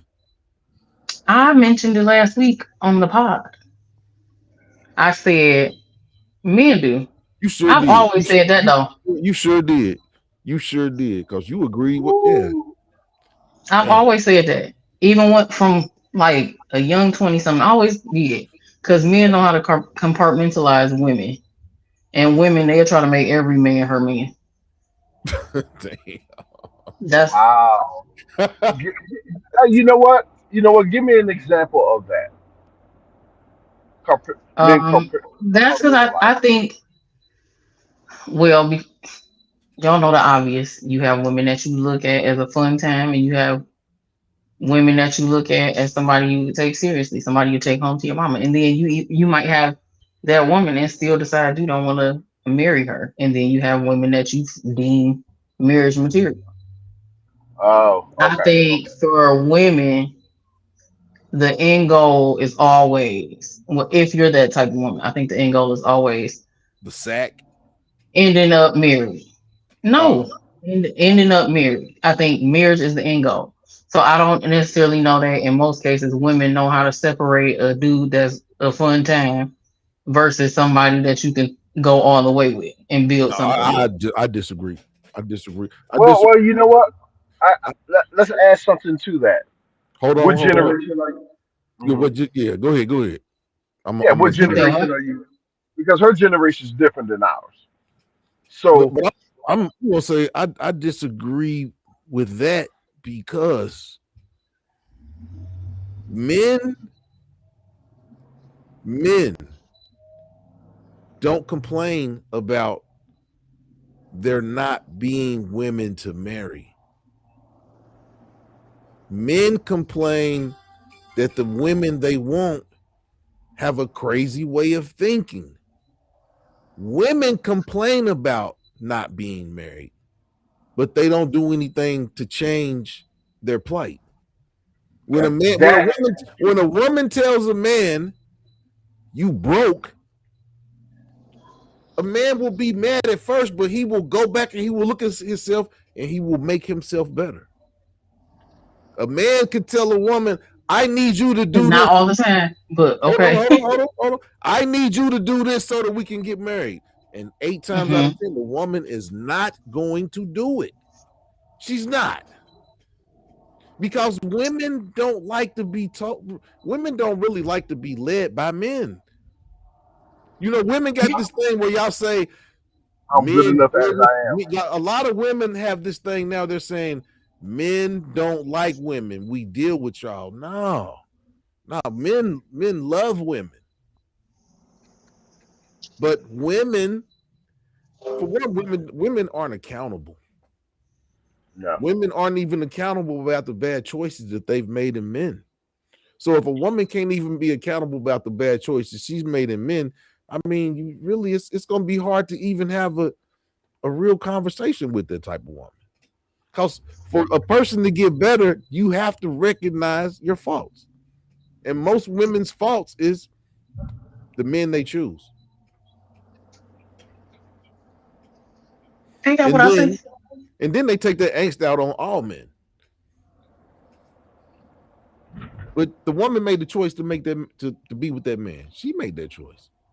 Mm-hmm.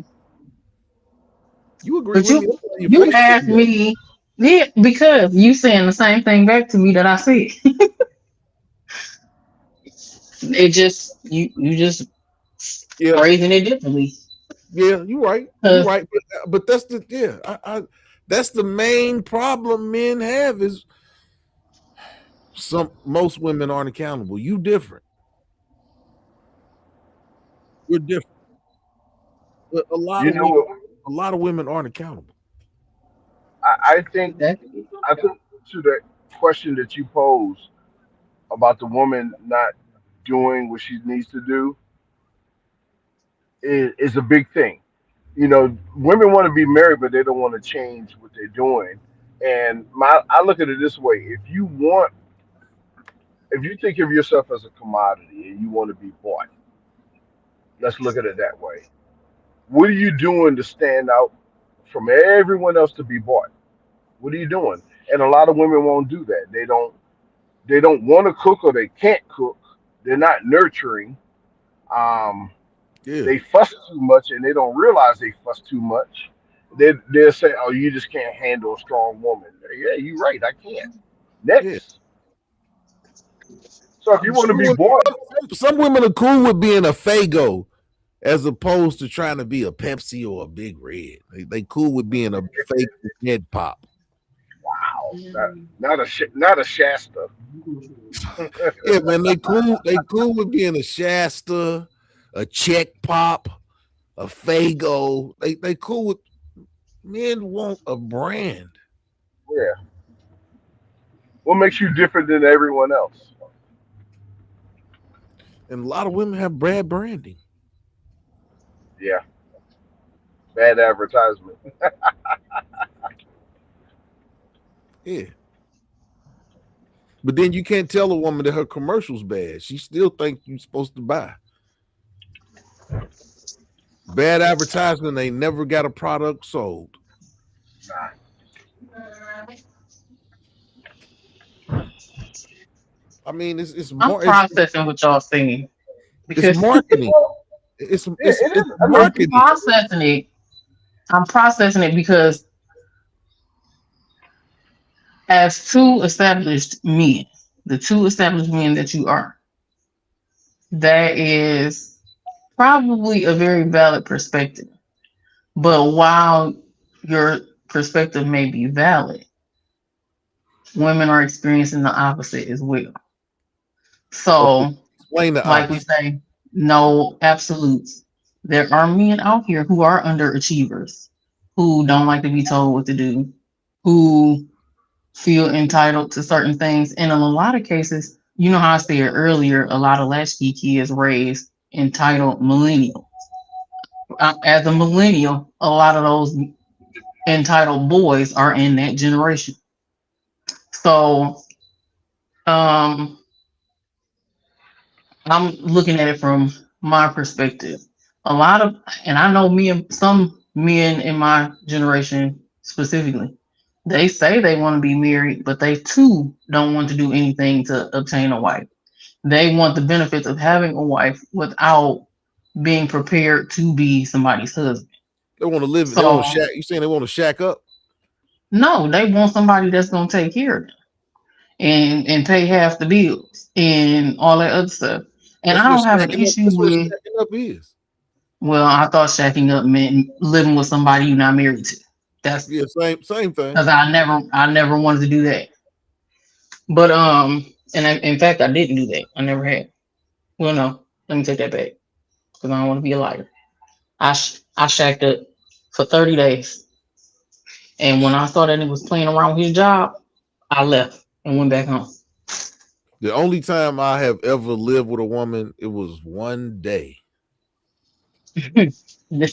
Yeah, it wasn't even 24 hours. It wasn't even 24 hours. Mm. Then you didn't live, you stayed the night. I didn't even I stay the stayed night. 30 days. I didn't even stay the night. I'm moving my stuff in, and yeah, this chick said she was gonna call the police. Moved it in and then moved it out. She was gonna call the police on me, and I moved my stuff straight back out. Cause yeah, Mm. I That's ain't, too much to I not ain't be never, there a whole day. yeah, I ain't never did nothing to no woman. I ain't never had no woman say she was gonna call the police on me, and I damn sure wasn't going to move in with one to say she was gonna call the police on me the first day I moved in with her. Yeah. My cousin was pissed. We had just finished. I called him like 2 hours after we finished moving the stuff in. Like, come on, back, come back. We got to get this stuff. I'm going back. Like, That's nigga, a you waste of Yo, time. I was like, yeah, and I'm about to be coming right back. That's why I never wanted to do that.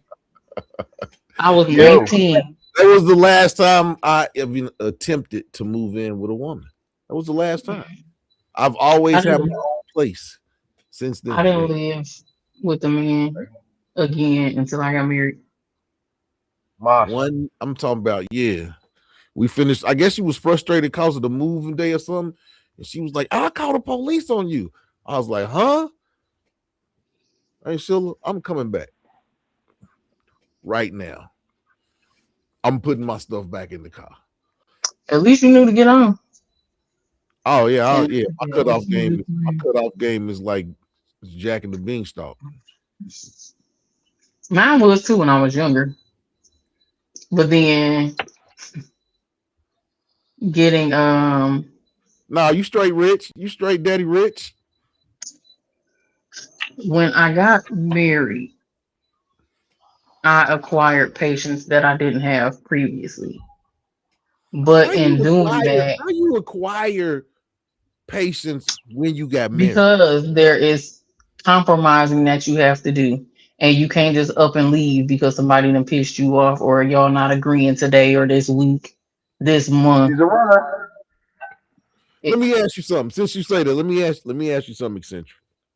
mhm. Is there any independence in marriage? Pertaining to what? I'm just saying Anything. because I'm just saying because I'm and before you even give your answer, I'll tell you my answer. I believe that in a marriage there is no independence. Okay. It's interdependence. If there's independence in the marriage, it won't work.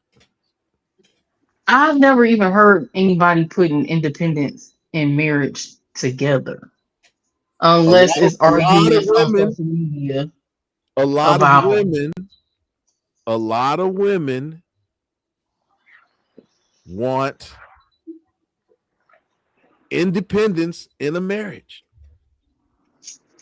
we need to invite them to the podcast because I want to meet these women that y'all be running across. No, I mean, all you got to do is I'm just talking about in life. Okay, from my perspective, I don't see that. I don't see it. I don't know if I'm not in the spaces where that stuff is verbalized, but I don't see it. Independence and marriage Hold on, don't go Rich. hand in hand. I'm gonna put the link up, Rich, so you can join the. Independence and There is marriage no don't go hand in hand. there's there is no independence in marriage. You know, That's what I'm independent. saying. Wherever you find this, when you see it, we need screenshots. I You know mean, how all you people gotta do is do. look at these women that want you to. They want to be in a relationship. They want the man to pay for everything. They want their nails Mm. and everything paid for. They want all the bills paid for, and they don't want to do nothing but spend their own money. That's independence in a relationship. Well, I Yes, don't sir. think that's independent. I think they're just looking for somebody to fund their operation. Hey, That's hold on a something second, man. completely different. Okay, okay, Water. Independence to me is like, okay, I got my bank account over here and I pay my bills. You got your bank account over here, you pay your bills. And then when I want to go do what I want to do, I'm gonna go do that. And then when you want to do what you want to go do, you go do that. Not even that. My career, my name, your career, your name. All Not of even. it separate. That sounds like a business arrangement, not marriage. Yeah, but what I'm trying to tell you is that is the reason that men are not dealing with a lot of these women now. It's because these women want to be in a relationship but still independent. Then y'all start inviting them over here because I These need to women want the man to understand. do. We these women want the man to do everything and them do nothing but reap the benefits. I mean, we see this every day. This is nothing. This is nothing. This out of the ordinary. Depends on what you see. Everyday life. All I hear, I'm gonna tell you honestly, I hear more than anything, more than I see that, I see men complaining about it. So I don't know where it is, what platforms y'all seeing it on, because like I said, I see more men complaining about it than it actually being an issue. How can you I'm not say a that? man and I don't date women.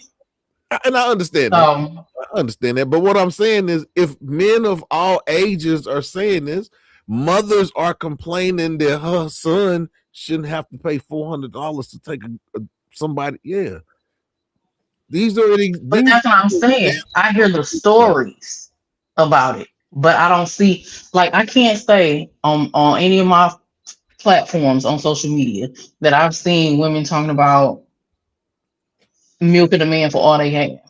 I just want him to pay for this, that, and the third. I don't want to do nothing. But I you don't want see that. you want Christian mingle? I'm on Facebook, TikTok, Twitter, I know you ain't on Facebook if you saying that you ain't seen none of that type stuff. Instagram. I don't. Yeah, so look, she accidentally booted herself. She accidentally booted herself with that foolishness she was saying. Can you hear me? Yeah. Okay, now I'm back.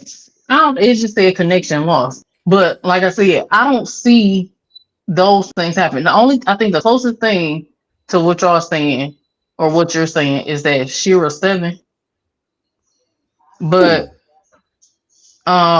you never heard of her? Sprinkle Sprinkle? no. Oh, I can't stand her. Her. I Okay. don't know So her. that's the I can't say closest that. I can't thing. say that. I can't say that. I can't stand her. But some of her, she's leading women down a road of dejection with some of the stuff that she says. I don't follow her. So I don't know what all she says. I've Yeah, heard bits and pieces of things that she you shouldn't said. follow her. You shouldn't follow But her. the one thing, this y'all not gonna She's one like of it. them.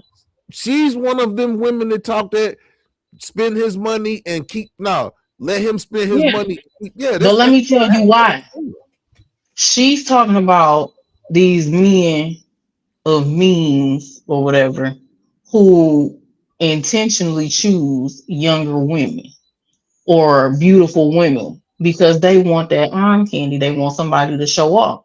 So they saying if all you have to offer me is a lifestyle and money, and you want us to be seen with me because of my beauty or whatever the case may be, you looking for a trophy, then you gonna pay for it. There are men out here who just looking for arm candy, just like it's women out here looking for men with money, and those two belong together.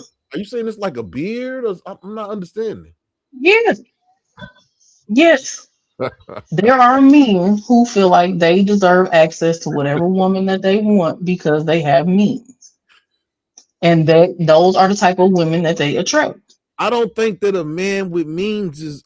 I just think that a man with means likes what he likes. He's got the means to To go after the afford her. woman. Yeah, I mean, Yeah, if that's and what that's he, why they get if used for their that's money. what he choose, if that's what, yeah. But you're right. You're right. You're right. Hmm.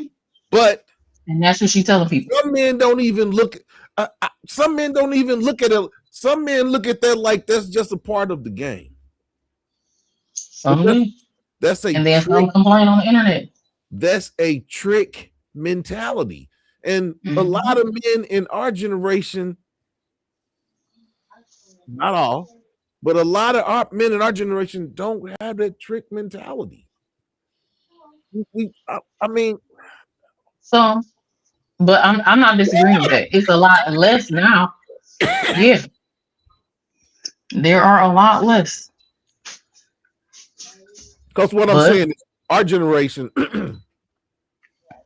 our generation, the men who did read, we were reading Donald Goings, Iceberg Slim, Soul on Ice.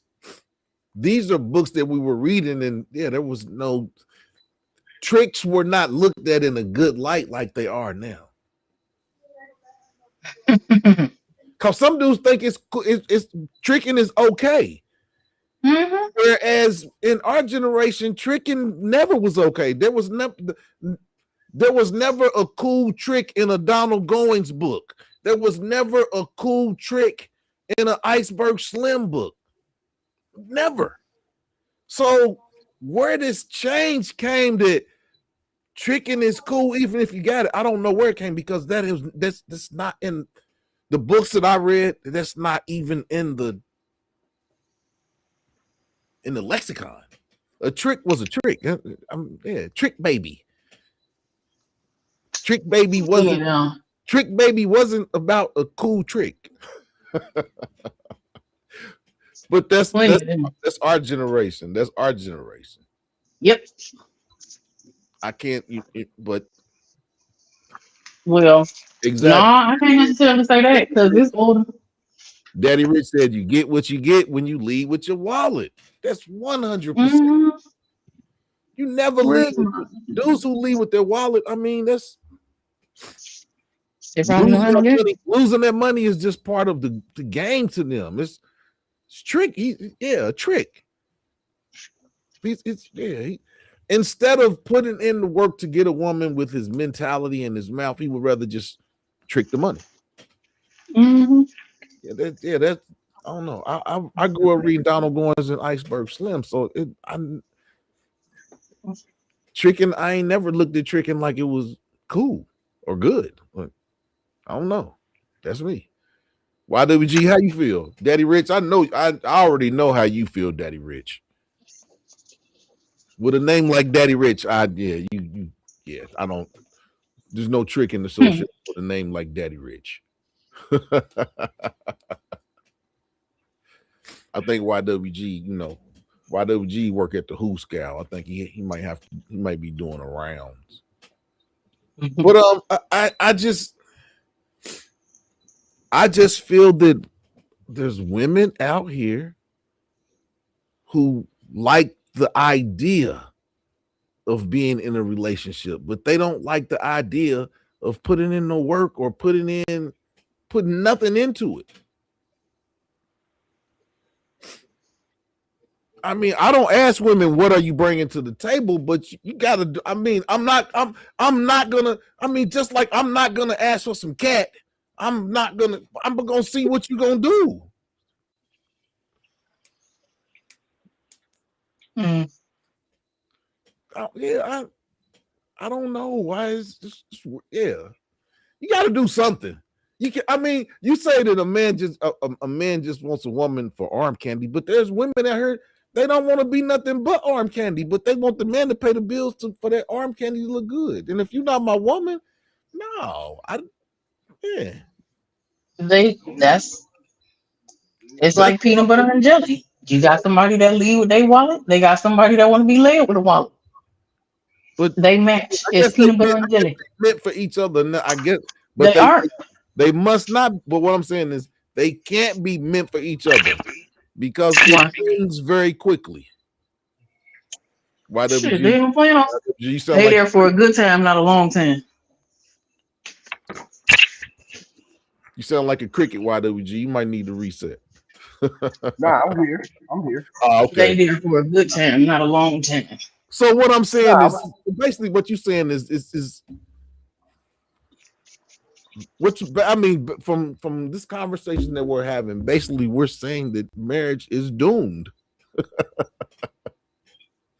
But I mean, I don't think so. a lot of men feel that feel as if marriage is doomed already.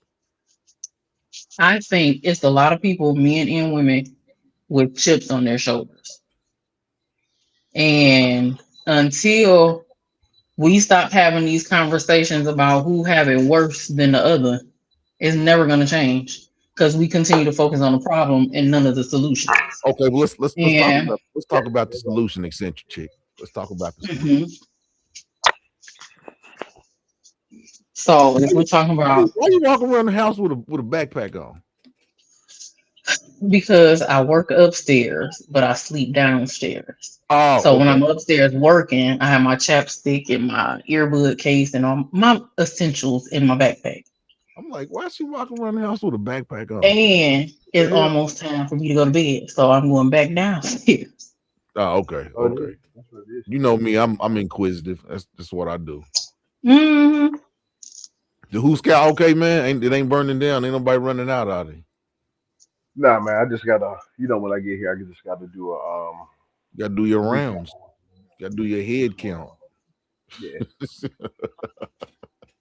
yeah. But yeah, a lot of women, and that's where the issue. That is where the issue lies. Is because women want to have independence in a situation where there is no independence. Technically, he's breaking The bedtime. independence has to be interdependence. We have to be dependent on each other. In any relationship, is interdependence. You're dependent on each other, regardless of how stuff gets done or what percentage or whatever. hmm I have to be able. I have to if I'm in a relationship with a woman, I have to be able to lean on her. hmm And if she's the only one leaning on me, that ain't no that's not No conducive. balance. That's not a healthy situation. Then somebody end up resentful and And all that jazz. then the marriage ends. Mhm. I heard. I heard her from upstairs. Daddy Rich said delusion is real on both sides. So how are we as Daddy Rich? How are we as men delusional? I'll be lenient.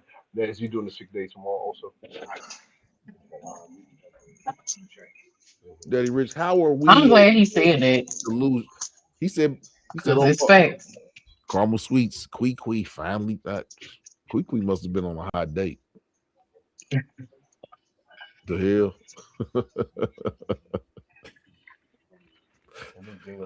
Okay, so how are men? What is You can help. the delusion? What is the delusion of men, Daddy Rich? What is the delusion of men? Where do men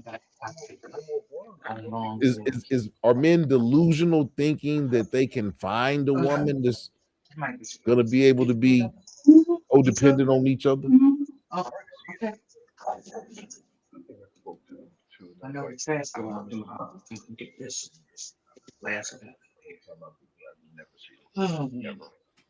See, caramel sweets. I think caramel sweets is you was investigating. Okay. So caramel sweets. Do you think that there can be independence in a relationship? All right, brother. That's what we're talking about right now. Okay. You're right. Okay. I agree 100% with you, Daddy Rich. I don't know if eccentric is gonna agree with you, but I agree with you. Daddy Rich said men are delusional by expecting results from old school, from new school people. Yeah, exactly. I like that. Exactly. I like that. Exactly. Because It's I don't crazy know. that 100%, a Rich. lot of y'all think that men still think old school too. That's what's delusional. What? Do y'all really think women complain out here for no reason? Do you think men complain for no reason? No. And I But agree. I don't always push that either. Y'all do. No, I don't. Every I don't. Sometimes I every agree. time we have a conversation, y'all always say women this, women that. And No, I've said multiple times it happens on both sides. sometimes But I that's agree what with gets women. pushed. We're the customer. Sometimes I agree with y'all eccentric. Yeah, but we're the Sometimes. customer. Though. We're the customer. We're the one who's purchasing. And if you don't have what I need, Exactly. I'm the Exactly. customer. Interdependence is real and essential. Women find it hard to be interdependent because they don't want to be. Women don't want to. Women just want to look good. Yep. Eccentric Y'all talking funny. on arm candy, but the woman she don't want to do nothing but look good. Yep. Some of them don't even want to smash. Half smash. They half smash. Oh my goodness. Yeah, What y'all doing as senior citizens anyway? hoflation, I'm, hoflation, you know what? I'll take that. I'm happy to make it to this age. A lot hoflation of is people don't make real. it. You right. I Yeah, say that all the time. when y'all be telling us we old, man, the Yeah, I don't care. object is to get old. Bingo. I know. But I think y'all misunderstood. Uh-uh. You think You we can catch misunderstood? No, I yeah, don't think you we. wasn't catching what I was doing. Nah, I caught you.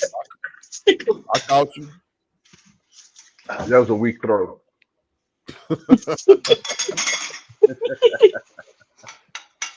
Daddy Rich said hoflation is real. Hoflation, Hmm.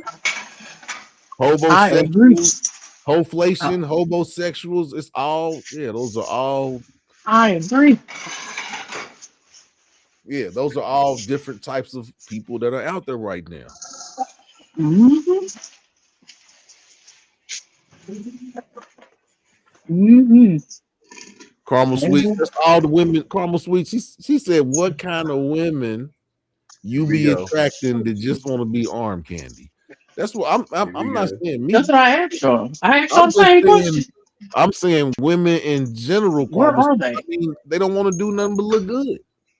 Yeah. They don't want to bring. They don't want to pay. And be Don't pay fed. no bills. They don't want to cook.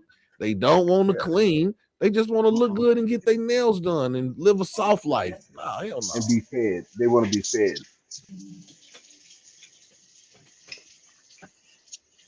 Yeah, man. What's that face You mean? know.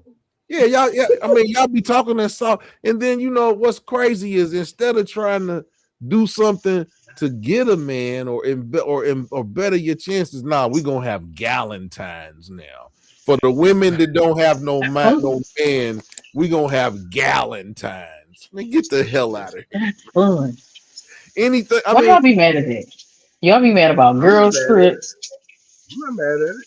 you're Do not your mad at thing, it. but We just yeah, you look ain't gonna at be it. married and have no Instead girlfriend. of some accountability and changing the ways of how you do You things, can't hold on. we gonna Wait, say wait, wait, wait. What do you say? You I can't be don't know. married Girl and have trips. what? I didn't hear No what I girl didn't hear trips. about WG.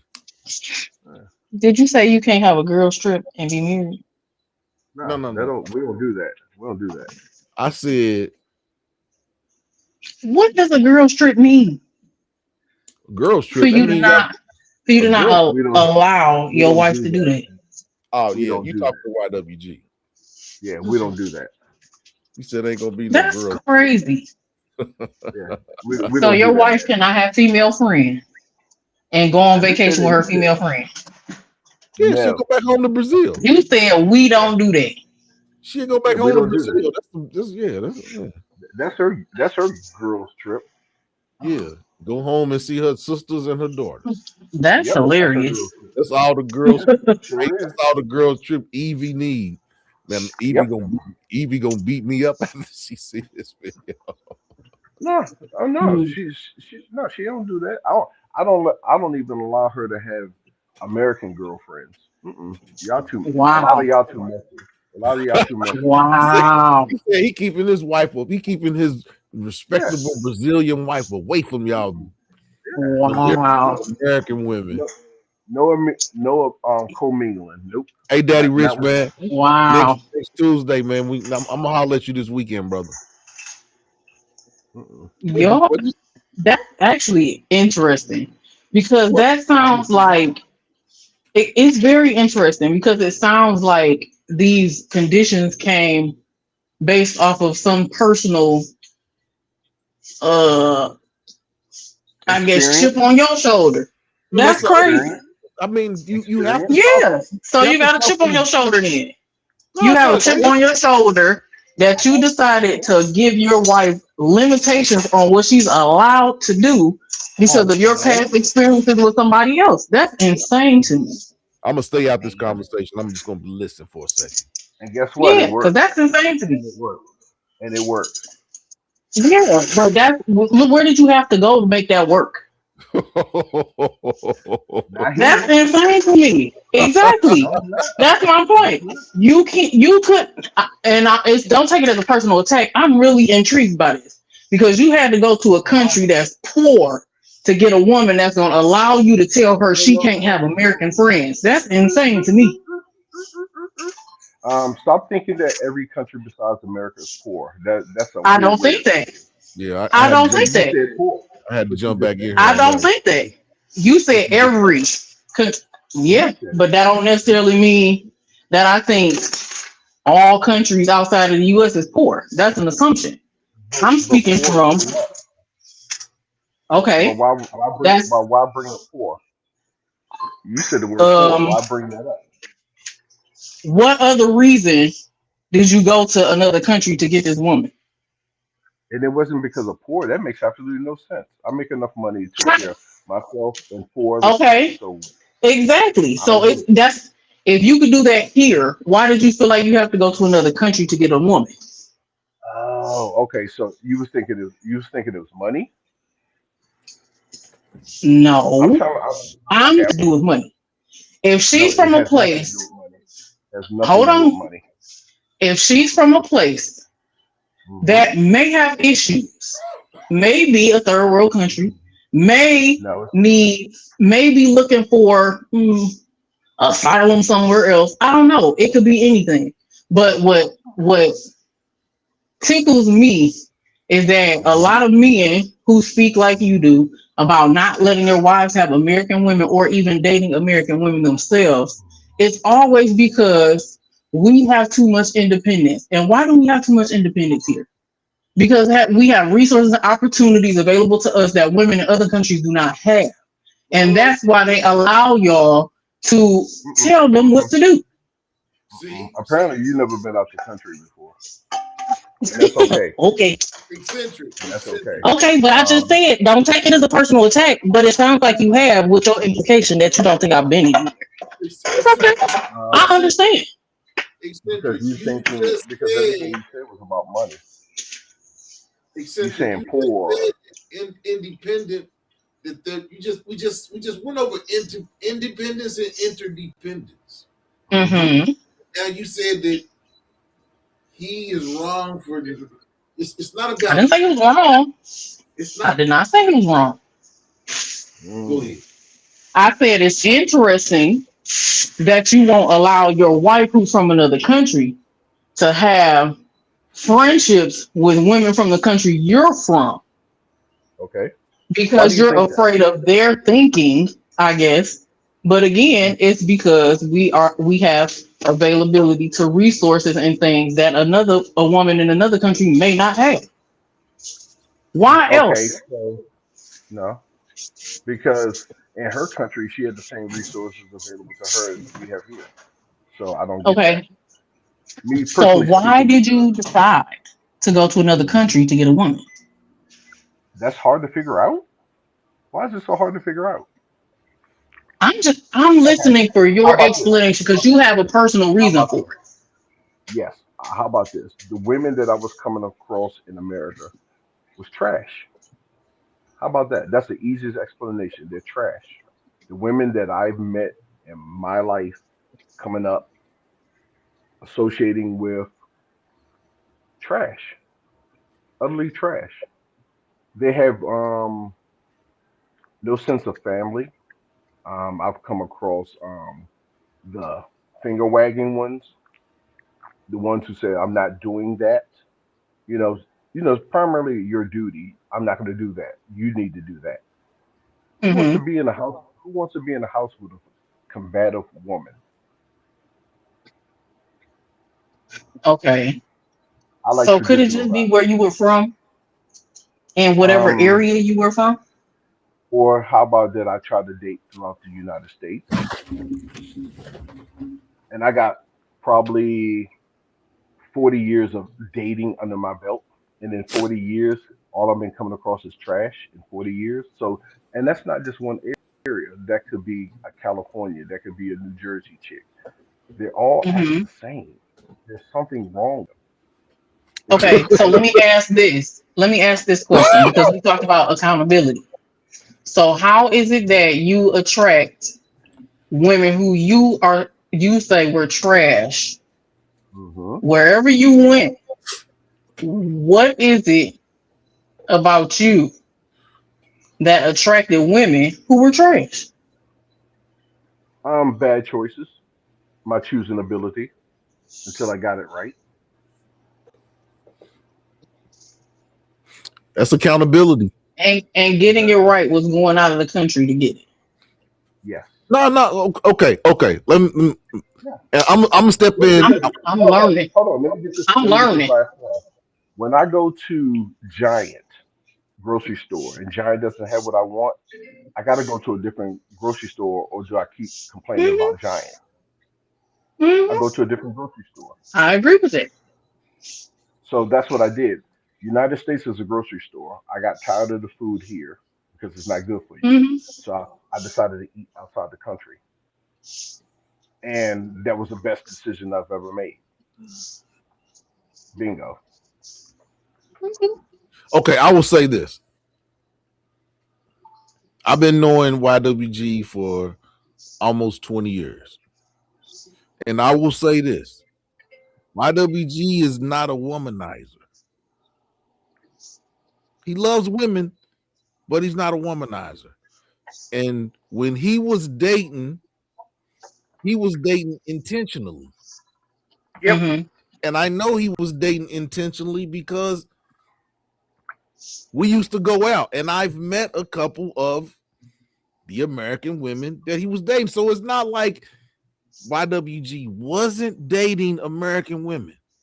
He was. But Hmm. for some reason,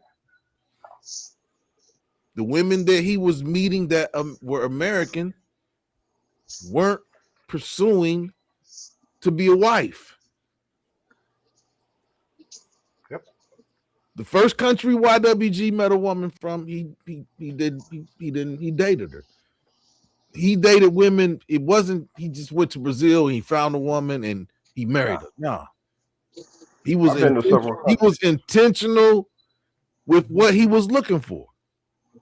So Exactly. when a man knows what he's looking for, and like I said before, a man can tell you more coherently about what he doesn't want Exactly. than he can tell you what he's looking for, because when he finds what he's looking for, he just knows. It's not one quality, it's not one thing. It's a combination of things where a woman You go wants out. to be a wife. Some women want to be a wife and some women don't want to be a wife, but they Hmm. want the wife status. Hmm. He found a woman that wanted to be a wife, Hmm. that was acting like a wife, That and was the main thing YWG right there. made her a wife. Yep. I And can it didn't take understand it. long. And it didn't take long. It didn't take no dating for 2, 3 years. It didn't take that long.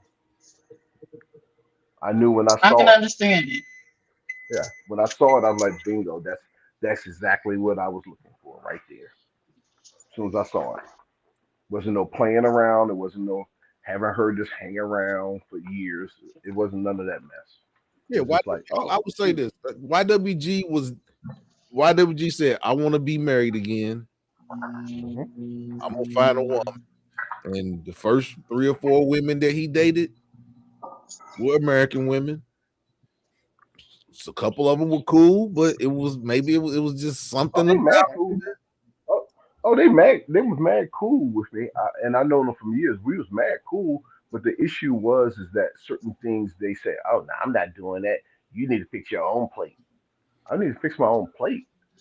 After all the stuff that I've done for you, and I'm not even your husband, and you're gonna say fix your own plate, and I bought you food when you said you didn't have a job, and I bought you and your child food on a regular, and then you say to Yeah, me, that's "Oh, you crazy. got me." Yeah, and it's just like I had to take a step back, and then it was, well, if you want blah blah blah, you got to put a ring on it. Who wants to hear that mess? If you do this or whatever, if you want me to do this, you got to put a ring on it. Oh, you've been listening to too many Beyonce songs. That don't work. That don't work. How about you show me that you're doing that already? No, it's kind of slow, so there are some people who are really. I think that a woman that wants to be a wife is going to act wifely. Exactly. Mm-hmm. It's not conditional, and I it's perfect. Hey hey hey hey I don't know. They hey probably hey. got some forks downstairs. You know, they can Hey, come here with we all their working. extras. Hey hey, we working. Yeah, crazy. Oh man, shit, it made me lose my train of thought. But it was good too. I forgot what I was gonna say. I'm gonna say something to trigger it. Give me a second. No, I'm gonna trigger you in a second. no. Oh I man, mean, so I can say, a lot of men say they looking for something, and no, they not really. No, I can say That is true. my homie was really, my homie wanted a wife. He didn't want a situationship. He had situationships, but yeah, Mm-hmm. my I would homie. say this: the first wife I had was a train wreck. I've never been in a worse relationship ever in my life. That was the Hell, that's worst how I feel relationship, about my marriage. So and I feel you. and the thing is she was pure American, and the mess that I went through with the laziness, the no nurturing, didn't want to do anything. Now she worked, but it was just like just didn't do anything. And my mom had to call her out on what she didn't do, and I was like, wow. I said, Mom, I'm out of this. Okay, Yeah, so that was the worst relationship ever. what made you choose her is the question. And it's not a issue of blame. I'm asking seriously. Yeah. Choose who? What made you The your first first one? one? Yeah. Oh, because I was stupid. I saw that big booty and a smile. Were you young? No, I wasn't young. I wasn't young. But you know what? Also, too, I didn't have guidance in how Okay. to choose. I didn't have that. Yep. I didn't have a male. I didn't have a male to say, "Here's the kind of woman you should, you should surround yourself with." I didn't have that, Hmm. so I chose wrong, and I paid a price, but I didn't. It wasn't a heavy price on the way out the door, which is a Did you blessing. have children with her? Hell no. Oh, well then That you would have got been the off worst lucky. mistake. I got off lucky. Lucky. Yeah, yeah, I got off lucky. Um, let's see. I had another question because I'm picking. I need I Uh-oh. want answers. Ask I away, want ask answers to away, my question. eccentric. Ask away. You, Um, I cause got one that you should ask. You okay. should ask a question, and this may help someone in the audience. Hmm. I want to be chosen. How do I get chosen? By a man, not a boyfriend, not a 7 year fiance, but a wife. How do I get chosen? That's a good question for women to ask. That is And interesting. yeah, how That do I is get chosen? definitely an interesting way Yeah, to phrase that. and don't ask your bitter single friend. You have to ask either a male or a married woman. Those are only two options you have. So, And I would how say do I that a get chosen? woman's going to How do go I to get another chosen? woman for that information because a woman's not really going to go to a man unless she has a previous friendship with that man. And yeah, I yeah. we're going to give you the best advice. To be honest, I I think mean, we're yeah, going to we be are, and that's because why we're the it's ones who choose. yep. And the reason I agree with that is because you can say what you want to you can say what you want to say about Kevin Samuels, but he had more women followers than men, and the women who listened to the advice that they gave him, they always came back and told him that after he had that conversation with them, they made better choices than the men that they looked for. So Yeah, I mean, all sometimes straightening is it's not going to be honey. Sometimes the information that you need to make you a better person is not going to, it may not make you feel good in the beginning, but uh-huh. once you process the information, you can get the good out of it. Yeah, And a lot of women that went on Kevin Samuel's show, they were able to get the good out of his message. A lot yeah. of Don't women, take it a lot of don't take it women, as an attack. yeah, it's not an attack. Sometimes it's not an attack. It can seem Yeah, like an attack, and it can be framed as an attack, but it's attack. It's not an attack on the person. It's an attack on the choices. yeah, exactly. I like that. It's So never. was your question eccentric? I'm sorry I jumped in Um, there like that. that's okay, cause I'm pretty sure I did it too. That's why you forgot what you said. Cause I actually forgot what was my question. Let me think. Cause I did ask you how old if you were young when you got married the first time, and you No, said no, I wasn't. yes. I'm No, trying to trace no, back. I was 33, I think, when I got married. So I Oh, wasn't young. I mm, but I didn't have guidance. oh, That was okay. I think that's where I was going with it. Um, was your mother nurturing to you, or I guess it's a two-part question, and I'm gonna tell you why I'm asking after. The second part is because you said you didn't have a father figure. Does that mean you also have never seen her in a relationship with a no. man? I had a father figure. I had a father figure, but he is well, put it this way. My father was around to age 7, and then Mm. my stepfather has been there since. But he's pretty much like if you not doing anything wrong, I'm gonna stay over here. You Oh, know, so he wasn't so hands on for discipline. real. He wasn't. Yeah, he wasn't a discipliner. Was he there? Yes. Was he there if I Hmm. needed him? Yes. But he wasn't a guider. Like, okay, let me sit you Right. down. Let me tell you. That didn't happen. Hmm. Okay, I get that. I get that dynamic because my stepdad's kind of the same way. He's like he's there and he's always been supportive. Yeah, Um, but they don't but say too he's much like because they're not. right. He's like Hmm. you have parents. Yeah, They're exactly. around. That's kind of. That kind of thing. Okay. So Yeah. did you see like a loving dynamic between them two, your Yes. mom and your stepfather? Okay, because that's what I was trying to connect the dots of, and I asked because I have boys. Hmm. I have two boys, soon to be 13-year-old and 10-year-old, and Hmm. they've never seen me with anybody except their dad. Hmm. And so I was trying to see if that missing piece is why you said, um,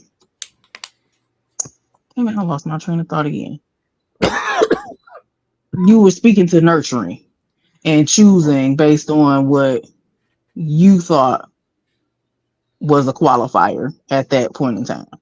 That's why I I was went by asking to see if I went by there's. looks. I went by looks, and I didn't see the red flags. Yeah, Oh, okay. a lot of men go by looks in their early. That's why I said a lot of men go by looks early, but later Hmm. in life, looks. Hmm. I mean, looks are somewhat. I won't even Hmm. somewhat important, but I think it's more about the person, This how right she here, treats you, Substance how the as you get person older. treats you. it's all Because about this right here. my last relationship. No, I'm not gonna say that.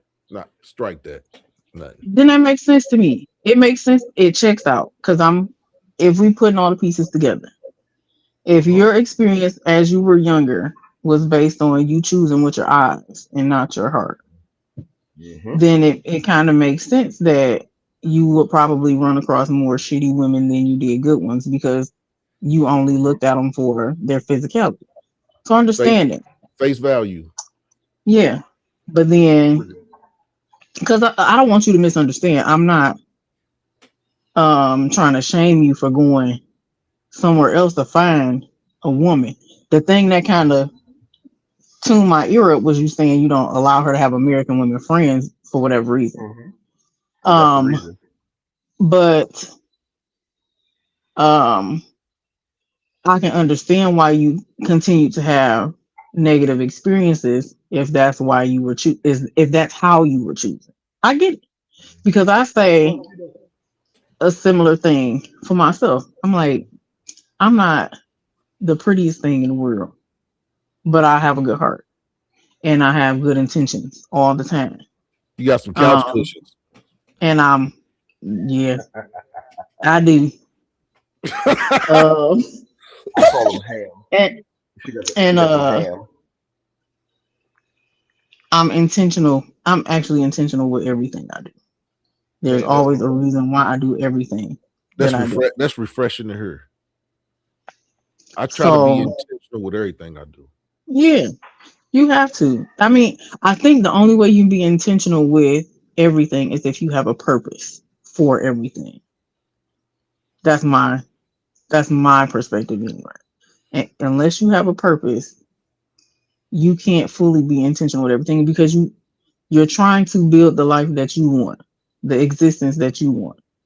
And that has to come with a purpose. Otherwise, you're like, well, I really don't know what I want to do today. I don't know what I want to get involved with. I don't know what kind of career I want. I don't know what kind of spouse I want to be. I don't know what kind of spouse I actually want unless you have a purpose.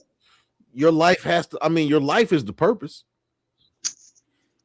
I mean, Some people that's the. I don't have mean, that should be every. I mean, everybody, every person's purpose should be life. You would think. Yeah, you would think. You would think. But the thing, but that goes back to people who plan. People who plan Hmm. don't tend to get flustered by menial things because the overall purpose is the plan. And no matter how you get to where you're getting, as long as you stay on your plan, things are always going to work out. But you have to have a plan. People with no Yeah, plan, usually people with no plan have no purpose. exactly. They have no plan because they have no purpose. Yeah, What are you planning? What are you planning for? yeah. There's nothing to plan for. Planning for old Yeah. age, you're old man. I knew exactly what I wanted when I was like 16, 17 in high school. I actually sat in math class. I remember the day specifically. In math class, I wrote down what I wanted in my future. You still got that paper too, don't you? I might. I can show you. I still it's upstairs in my little attic. I still have the notebook that I have from high school where I wrote out all my. I still have my original plan board for what I wanted to do. And when I go back and I Mhm. look at it, a lot of the stuff that I planned to do, I You did got it. because I had Hmm. a plan. I had a plan. Yep. So yeah, I still have, and then I had all kind of little. If this happens, then I'll go this way. If this happens, yeah, I can show it to you. And a lot of Hmm. stuff that I wrote on that plan, I've accomplished. I haven't accomplished everything on that plan, but a Yeah. lot of the stuff, and that's just because I wrote Distraction. I wrote that stuff out. It gives you Hmm. direction. Yeah. And distractions can take you off your path. See, I have kind of like this uh analogy that I give to my kids all the time. I said life and what you choose for your life is kind of like driving down the road. And every time you come to a decision, you have a fork in the road. You can go one direction or another direction. Mhm. You might have the short straight way based on what you choose, or you can follow the longer path that might take you out of the way. You might hit a few bumps in the road, end up on rough terrain. It might take you back in a circle, but then you can always get back on your path and keep going. Then Yep. when you come to another decision, you know better this next time. I always I always tell my young siblings, my young family members, my young friends, I always tell them that I wish somebody told me, I wish somebody told my 16-year-old self the choices you make now are going to determine your path in the future. Hmm. I wish I had a person to tell me that, my 16-year-old me, that the choices you make now is going to determine your path later in life. Because if I had, Hmm. and it's not saying that I did anything bad or things, but I took a lot of stuff from granted, Hmm. especially when it came to education, because I was so used to just being able to do it that Hmm. I got into yeah, I took advantage. I took it for granted. I didn't really perfect. I'm a smart person, but I feel that I didn't really get to the smartness that I could have, because I took being able to do work and stuff so easy that I didn't really put any work into. And muscle into it. Yeah, I get what you're saying. You're like, oh, this come easy to me, so you just go with that, just that, Yeah, instead of the challenge, the extra challenge to see because how far you go. I was always a good test taker. I'm the type of person, I Hmm. can read something and yeah, once I read it, it's up here. So yeah, I didn't really study like I and then when I got to college, where you really had to lean on those study habits and that stuff, it really Hmm. it came back and bit me, and then I had to recalibrate and go back to my younger self and start planning stuff and really being intentional with what I did. And when I was intentional, I was breezing through stuff. But I had I to I had to get to the point where I was intentional with everything that I did. I'm have to jump out to the comments, back to the comments, because my phone is dying even though it's plugged up.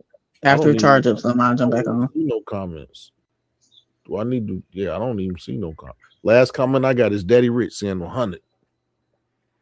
Yeah. But you understand what I'm saying?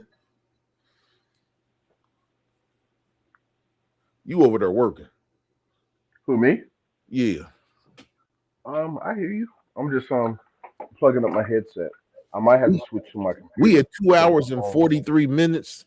We probably gonna go. This is the longest show I've done in a long time. We probably gonna go for about 5 or 10 more minutes, and then we gonna end Okay. this show because I got another show to do tomorrow night at 11.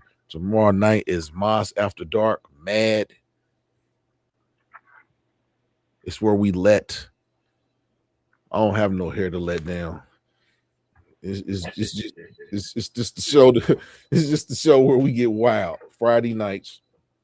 It's the no holds barred conversation. We kind of keep it light on Tuesdays and Thursdays, try to keep everything educational from a research historical point of view, dealing with relationships and education and government and things of that nature. But Friday night, that's where the mood changes. It's time for the weekend. YWG, man, what you got going on, man? What you got going on, man? What's going on your page? I know you've been busy as hell. I know you're not really growing too much stuff this winter like you did last winter. The grow house, you ain't got no trees in the grow house. I mean, you ain't got no plants in the grow house in your grow tent. Nah, nah. Yeah, man. I've Eccentric, been. we never try to cut you off. Quit playing with us. Nah, go ahead, brother. Yeah. Yeah, man. I don't have too much going on in the garden, man. I do. I still do little videos here and there, but not too many. I've been pretty much focused on actually started a company, so I've been actually focused on building that company up, and Building then that company out, yeah, man. You so you I've know, been I yeah. man, tell us a little bit about the company, man. Tell it what you got going on, what you got planned for with your company in 2026, and yeah, man. How Well, we gonna how we gonna end up on that beach with big bellies and umbrella drinks? so I start with my goals first. My goal is to retire outside the country and not be here, and that's for various reasons. One, cost. Two, food, and then I guess the next one will be weather. I found a place that's and I know some people always think America's the greatest country on the planet. It's not. It's not. It's probably like maybe number 4 or 5 on the list, I guess. But there's much better places. So I just want to retire, like you said, on the beach and be able to enjoy my retirement and not worry about all the craziness that's here. So I started a government contracting job company, and that's pretty much what I do. I look for government contracts and I work them. I'm building it up. Actually, I have my first bite.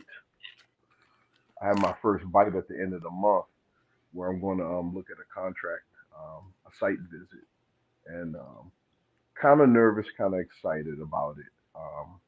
My thinking is that I'm gonna go to this site visit. We're gonna knock it out the park, and we're gonna win. It's no maybes, no ifs or ands.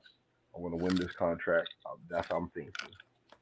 And from there, I'm just going to keep being a winner in 2026 until I get bigger and bigger. That's my goal. Always positive. Always think positive. Yes, there's some hiccups.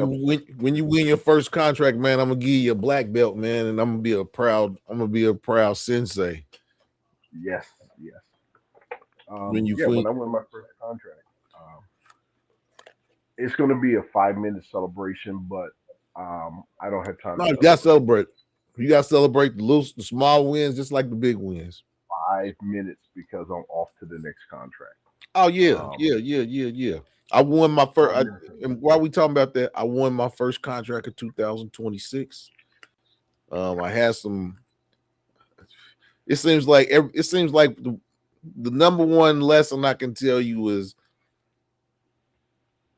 never stop until you got the signed contract. Never Yeah, stop. Never stop because you can. Yeah, I won a contract and anything can happen. I had some.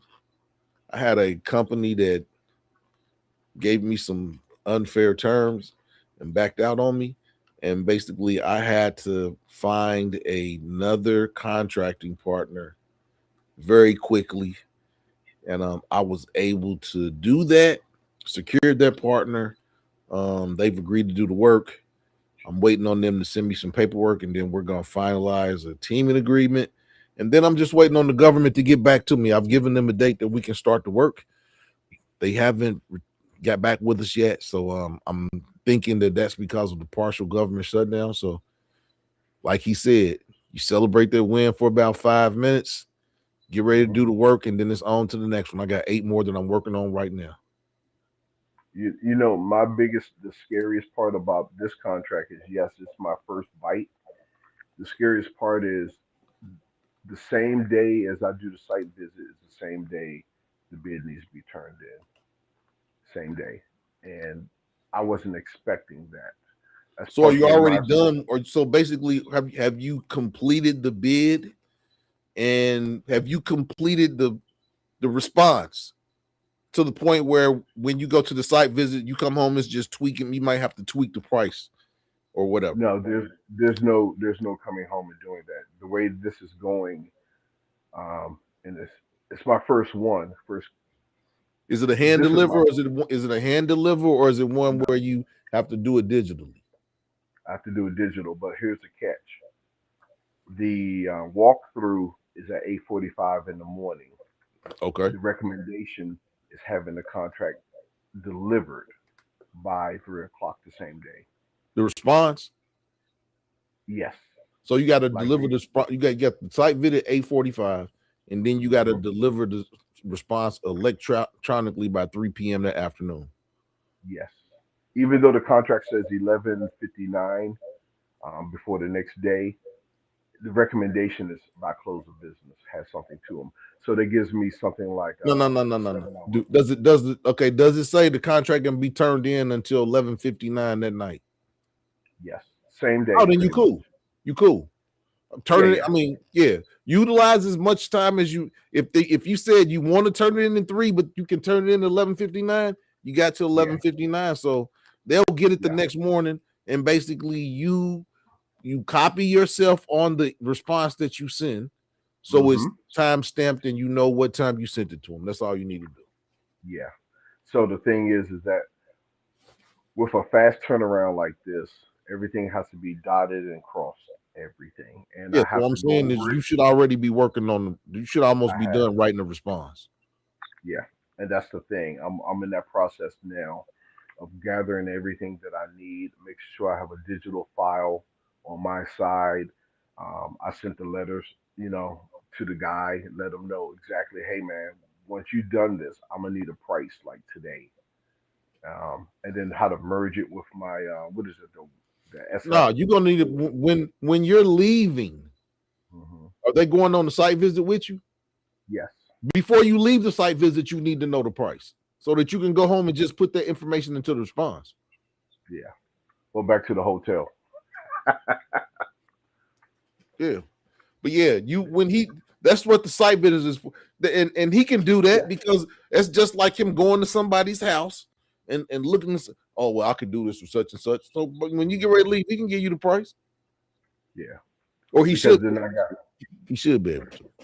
yeah. And that's what I'm saying. I don't know if he has the authority to come up with the price, or does he have to go back and talk to someone. But I know one thing: I am taking pictures, I am taking notes, I'm documenting everything that I can document. You know, height, size, width, weight, brand, electrical, I mean, water it connection. should all that information should be in your SOW. No, it's not there. That's Is it why we're in doing the the site. is it in the solicitation? No, no. Did they give Those you what? No, what happened was when I sent the solicitation to the sub, he had asked 3 questions, and the answers to his 3 questions were not in SOW. And then I said, "Oh, there's a site visit. If you like to attend, because if you attend, you're going to get all your questions answered because no, it you was to could have make sent you could have sent those questions to the core. yeah, but it was a site visit anyway. Okay. But Okay. and my thing is, if that part was on me as a mistake, then I eat that part. No, but when y'all Um, do the site visit, Everything can be he answered. should be able to give you an estimate before you leave. Yeah, because he'll probably want to be able to see the measurement of the door, whether or not he needs a forklift or crane or whatever. He'll be able to see that because one item is 5 tons, another one is 2.5 tons. So I'm waiting on they this need to know central chick to come back, man. She said she's submitted for a government contract. who. Eccentric. Oh, okay. She said Um, she submitted for a government contract through her courier service. okay, she probably went back to sleep. Damn, she went. I don't think she went to sleep. Carmel Squeaky just came in here. Okay. But I yeah, see Queen. we talking about business now, Carmel Sweets. We talking about Yeah. and yeah, we need to talk to you about see how the merch business is going. I need some more merch too. I got some ideas of some stuff I need to talk to you about. Carmel Sweets. Eccentric, we want you to come back on the panel because you didn't told us we're gonna stay up here a little bit longer. Now we need you to come up here and tell us about your government contracting company and how you submitted for did you win the contract through your courier service? hmm So I got 8 more contracts that I'm working on right now. I got one I'm working on is a medical contract. This in Kentucky. I'm working on a refuge and recycle contract that's in New York. I'm working on a religious contract that's in Texas. Those are the ones that I'm working on right now. And then I got 5 more, but those aren't. I got some that are due in March, and I got a couple that are due last couple weeks of February. These ones that I'm doing now, they're due between the 15th and the 21st. Yeah. Question: how far out do you look for a contract? 3 months. Like 3 months? Okay, so let's go by this. Today is the fifth. How far from the fifth do you look at, or what's the closest date to the fifth that you would look at? Like, would you look 2 weeks? The You see a fifth contract of that's due what? in 2 weeks. Like, if you look at a contract, today's the fifth. Would you look at a contract that was due by the 10th? I got a contract that's due the 11th When did you look at it? last week. I got a Okay. contract that's due the 11th. I got a contract that's due the 13th, and I got one that's due the 21st. Those are the ones I'm working on now. And I got partners for 2 of them, and I'm waiting on the phone call from one. Yeah, I usually don't mess with anything that's closer than 20 days out. I usually look like if today's the fifth, I'll look at something like maybe the 27th. I don't go You no might want to closer. look I out a don't. little bit further. You might want to look out a little bit further No, than that.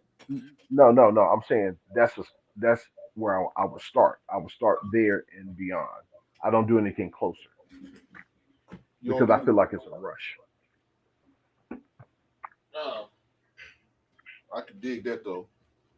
Yeah, yeah. I would not But give see, myself the two thing weeks. about it is I got my little process down now. So I And think I'm brand new. yeah, and then another thing is I try to look out far enough where if there's a site visit Yes, or something yes. like that that I can plan around that because yeah, you want to like the one that the refuge services, they had a site visit today, but you don't really need a site visit. I know how many dumpsters they have. I got the map. Hmm. I got the dimensions of the dumpsters. So basically I can give that information, which I did earlier, but that's the one that I gotta find another one from. I thought I had a partner, but that person can't work in this part of New York where it is. So I made a few more calls to some other places. I gotta follow up on those tomorrow. But yeah, Let man. me ask you a question, and this is what I do. The partner that was eager to work with you in New York but cannot work that part of town, do you put them in your Rolodex? Oh yeah, most definitely, most definitely. That was yeah. We had a real good conversation, and I've already told him that I'm going.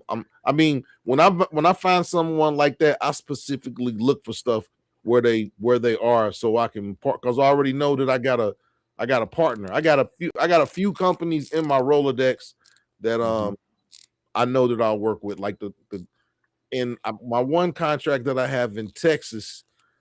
I'm hoping that I'm going to hear from the core because that second year needs to be the second year of my first contract I won is supposed to start was supposed to start this month, but Hmm. contract hasn't been executed. So I'm waiting on them to execute it so that my company can start the work and we can start getting paid in 2026. Is something going on with your Xbox? Either yours or Eccentric's Xbox. Why you say that? She put a comment in about Xbox about to shut off. No, it was mine. Yeah, I thought I kept hearing that sound. Yeah, it was about to shut off. But yeah, man, it's full speed ahead for 2026. Like I said, it's January. I've already won my first contract. So Sweet. yeah, I'm pushing.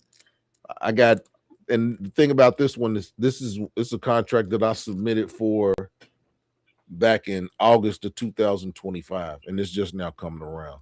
And I got like 7 others that I submitted around that same time, and I've looked them up, and none of them have awards on them yet. So I'm hopefully I'm gonna if I can win some of those other contracts that I submitted way back in August and September, that'll be a great thing. Because a lot of those contracts, they didn't get awards because of the government shutdown. And now with what's been going on, hopefully with all these shutdowns over with, now they can get their budgets and get back to doing the work of the government. Yeah. But yeah, man, that's good. That's good shit, man. That you done started your company, you got it rolling, you got contracts that you're working on, you looking for that first win. It's gonna come, man. You just gotta keep submitting. That's one thing. You just gotta keep submitting and keep submitting and keep submitting. Yeah. It might seem like you're not doing you're doing the work and nothing's coming about it, but yeah, that'll be that one, and then 3 months from now you'll get that phone call. Is your quote still good? You get that? Yeah. You get that? Is your quote still good? That basically means that you done won the contract. Yeah. Also, too, another thing they say that's how you know you won is if you get that call and say, "Hey, we're looking at your quote. Is that your final quote?" Yeah, I mean That's it's basically essentially what I'm saying is you get that phone call from the government. Yeah, it's go time. yeah. Yeah. So I think I have about 7 out there waiting for responses from someone who wants to do the work. But I'm gonna be real with you. The funny thing about it is I'm coming across a lot of people or companies who appear that they got enough money. That's what I'm coming across. Um, and either they have enough money or they're working with someone else and they don't want to let me down hard. I don't know which one it is, but folks are acting like they got enough money, which is which is Man, wild, which is wild. well, if you keep getting okay. If you're calling companies and you're getting the same response over and over, you need to look at the size of the companies that you're dealing with. Yeah. I mean, a lot of these contracts, you don't want to partner with a big company. Like you said, you're No. calling you told me that one time you called a big company and they act like they wanted to work with you. And then a couple Hmm. of days before it was due, they told you that they were going to submit it on their own. You're going to find that with a That lot of big happened like companies. twice. Yeah. You're going to find that with a lot of larger companies because Yeah. they already have government contracting accounts. So Yeah, and that's one thing I check yeah, for. I so check. you want to concentrate on small companies Yeah. for some Well, for the cool. some of the projects. But then Yeah. for like if you're dealing with a large company, it has to be a large company that is not working in the small business space where Yes. they can partner Where with they you need to me. do the work, but they Yes. can't. Yeah, they can't be the prime. Because they're too big. Um. Yeah. But the cool thing about it is this: is that I don't look at defeats as a defeat. I look at it as a learning lesson, and It that's ain't no something defeat. new. Yeah, and that's something new for me because I used to take a defeat as a defeat. Now I take a defeat as okay. I got to do this. I got to do it this way next time. That's how I kind And, of take my defeats. and then another thing, when you start submitting, if you don't win the contract, you want to send an email to the core. Hmm. You want to send an email to the core and ask them, can you get a debrief? Yeah. Can you get a debrief on your response? And then Yeah. basically Did I miss something? Did I they'll miss get something? with Did I get too high?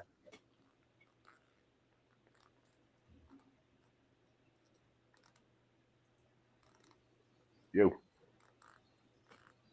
yeah. What I was saying was you asked them for a response so that you can get feedback on your so you can get feedback on your response, and they can give you Hmm. some feedback on what you need to do better, what was wrong, if there were technical aspects of it that were off. I try to have whatever contracts I submit for. When I find out that I didn't win it, I send an email to the core and ask them, can I have a debrief? Because you want to find out where your shortcomings were. And then based Yeah. off your shortcomings, you can make the adjustments with your next RFPs, with your next Yeah. responses.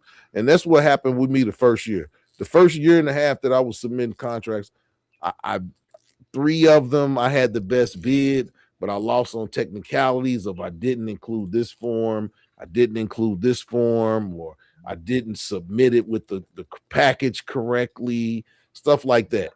And basically I took notes when I had those debriefs with those cores where they told me where my shortcomings were.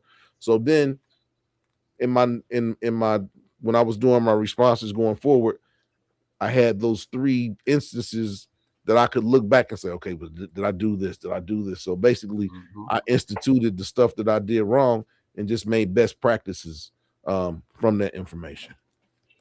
Yeah. So basically, I just recalibrated. So those first, I say the first 20 submissions that I submitted, that was the first year and a half, I didn't win. I got discouraged. I got discouraged, and after that, I didn't submit nothing for almost a year. Yeah. And then I recalibrated. I came back stronger, and last year I won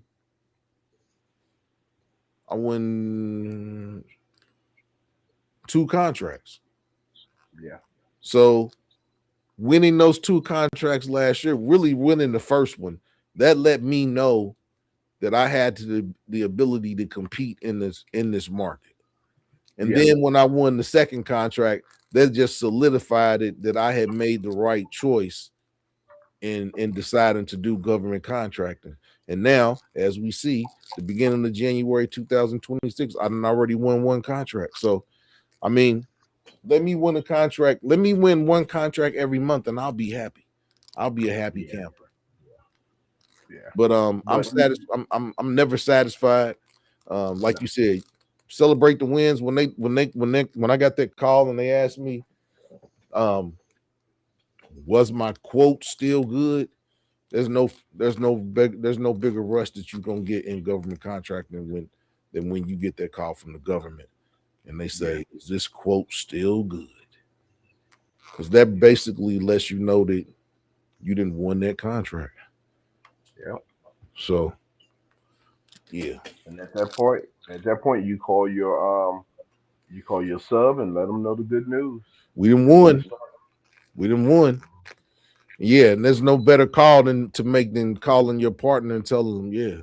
Because usually when I'm always confident. So when I get the quote back from them, I'll tell all of them, we're gonna win this contract. We're gonna win. Yeah. Now I know sometimes I've received quotes, and I know that a lot of companies think that when you tell them it's a government contract, they think they can tell you any charges, or they try to take the bulk of and sometimes you have to send it back like, nah, this ain't gonna work. If this is what we're gonna submit, this isn't gonna work. Can you give me some better numbers? And that's the difference between talking to a business as a service provider and a partner, as opposed to talking to them as an employee. And that's what I had another friend that I was talking. I had to tell them that you're talking to them like you're an employee. Yeah, you're a service provider. So it's not even no talk like that. It's everything is on a business level. We're equals in a business sense. Yeah. So you don't have to tiptoe around it. You just tell them straight up, like, nah, I know that price ain't gonna work. Right, exactly. Eccentric, is that you? Mm-hmm. Yeah, come on now. Tell us about this government contract you submitted for. Hey man, I'm gonna switch to my computer. Okay. All right. It was okay, so I didn't know a whole lot about government contracts. It was just something I was exploring because I was doing like the master classes that I was finding on social media. Mm-hmm. So I had I don't even remember what website I used, but it was something online, and it was probably local government back when I was in Michigan. Mm-hmm. And I just went through and saw the different things that they were, looking for people to submit bids for. And I did see they had like courier service that they were looking for and all of that. So I just threw my hat in. Did you win? It didn't go far. No. Mm-mm. Mm-mm. Did you get feedback And on your submission? I didn't. I did not. And you know what? That's on me because I should have asked for help. And that's one thing that I haven't been very good with. I try to do everything on my own. So yeah, You in Michigan, that right?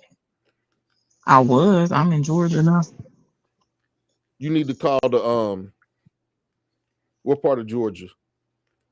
You need to look up the Georgia Apex Accelerator. Hmm. And basically the Hmm. Apex Accelerator can help you with your submissions. Hmm. And they do it for free. They're paid by the Department of Defense because the Department of Defense needs capable government contracting companies. So basically the Apex Accelerator is funded through the DoD to help small businesses in their preparations for their government contract submissions. So Okay. yeah, you want to reach out to them, and then they got other services that you can utilize. If you need, they got a nut. This it's the I've got the information, but I write all my own responses. But they got Hmm. that you can reach out to that will help you write your response. They're not going to charge you. Basically, they got companies that are paid by the government to help you to learn the submission process. And the Okay. Apex Accelerator is the company that you go through to get those services. And they're in every state. I'll look that up tomorrow. Um, you, I don't know. You can't see comments because I was in your chatting and stuff. But No, I see. um, I see you said. I know. Last thing I got from you was I know Xbox when I heard it. Yeah, you do. oh I got yeah. everything. Sweets is laughing, and then YWG's laughing. Mhm. Oh, okay. Um, yeah. I when I moved, I'm starting over from scratch with a lot of things. So, um, I'm going to get back to my career business, but Yeah. as of right now, So you do um, medical. You do medical courier. it was parcels, medical, whatever. Heck yeah, that's what Hmm. right now. Medical And courier. what got me into it, yeah, what got me into it was I had a car that I was paying a car note on, and I was like, why am I spending my own money to pay for this car Mm-hmm. when I can make money using my car and have it pay for itself? Yep. So how long you been doing that? I actually started it last year in March, I think it was. Was you able to get contracts? Um, no, it was like very, very early in the process, and I did everything like back to back. So initially, because I never even like fully launched. Initially, I signed up on like a few, I guess you call them gig apps to Courier app. try Yeah. to, Yeah. yeah. And I ran a couple off of those, but then I had, some personal stuff going on that kind of, detracted from what I was trying to build at the moment. And that's how I ended up moving to Georgia. So Okay. again, in my rebuilding, um, that's in my back pocket right now because again I'm trying to fix some other stuff in front of me. That's why I'm back in school now and all of that. But um That's good shit. That's good shit. yeah, just trying to go after everything that I said earlier that I had on this piece of paper Yeah. from high school. Yeah. And so that's always going to be there because that's one of the things that I mentioned it last week when we were on. I said I wanted to build a business that my children can also benefit from, where they can choose whether or not they want to work for someone else or work for the family. Yeah. That's always going to be there because when they turn 16 or whatever, 18 and have driver's licenses, if they want to start driving or anything like that, they can. That option is available to They them. can step right into it. Yeah. Exactly. Yeah, but right now, and it's funny. I've been a project manager assistant project manager for 4 years now. Mm. and I started off as a project coordinator. But I'm actually looking to step away from my current position, and it's funny. Um, drive a school bus Oh shit. for for my kids school district. Now there is there's some strategy involved with this because Okay. Okay. okay. I ain't So driving the no school one bus. I ain't thing, driving no school bus with them hellions. yeah, well, see, that was something I've always said myself. But again, in thinking about strategizing, so at my where I'm working currently, I work from 9 to 6. Mm. That's all day. That Mm. takes the chunk of the day where unless I get ahead of, the week, my whole week is tied up. I'm in the gym. I have kids that are involved in sports. Um, I have to cook and clean and do laundry and all of that stuff. So that transition is going to help me midday. And like I said, I'm in school too, and I'm taking online classes right now. But if I Damn. have this gap, I am. I told you I'm going after everything that I wanted. So in the interview process, they told me I would have a split shift. I would work as early as 5:45 in the morning and then be done at 9:30 after the first runs. And then I come back at 1:30 and work until about 5 or 5:30. So I have a few hours midday to take care of a bunch of different things if I needed to. Yeah. And another thing that I'm actually You better have a working blackjack. toward, You have a blackjack. Smack. basically. Smack one of them little bad. Yeah, that's my son. Look, I'm my just son saying. said, "Ma, you gonna be able to do that without hurting one of them kids?" I Oh man, your said, son "Look, already. Yeah, you one of them football moms. You be running out on the field and no, I stay in my place until it's necessary. I'm you, I'm not one of them parents that's who the make their difference. kids uncoachable." Till I it's I sit on the necessary. side. Till Yeah, it's I sit on the necessary. sideline. That can be any time to a woman. Mm, well, okay, so I'll give you an example. My oldest son, his last game last season, he got hurt. And, a lot of mothers probably would have flew out onto the field, but I waited because when you create panic, they start to panic. So I waited and then I let them do what they were going to do, assess for a minute. And when it didn't look like it was getting any better, that's when I went down. Your thighs burnt the hole in your pants because your legs was going together so Rubbing fast. together like Cause a you wanted to cricket. go out on that field. Yeah, chirping Nah. and shit on the sideline.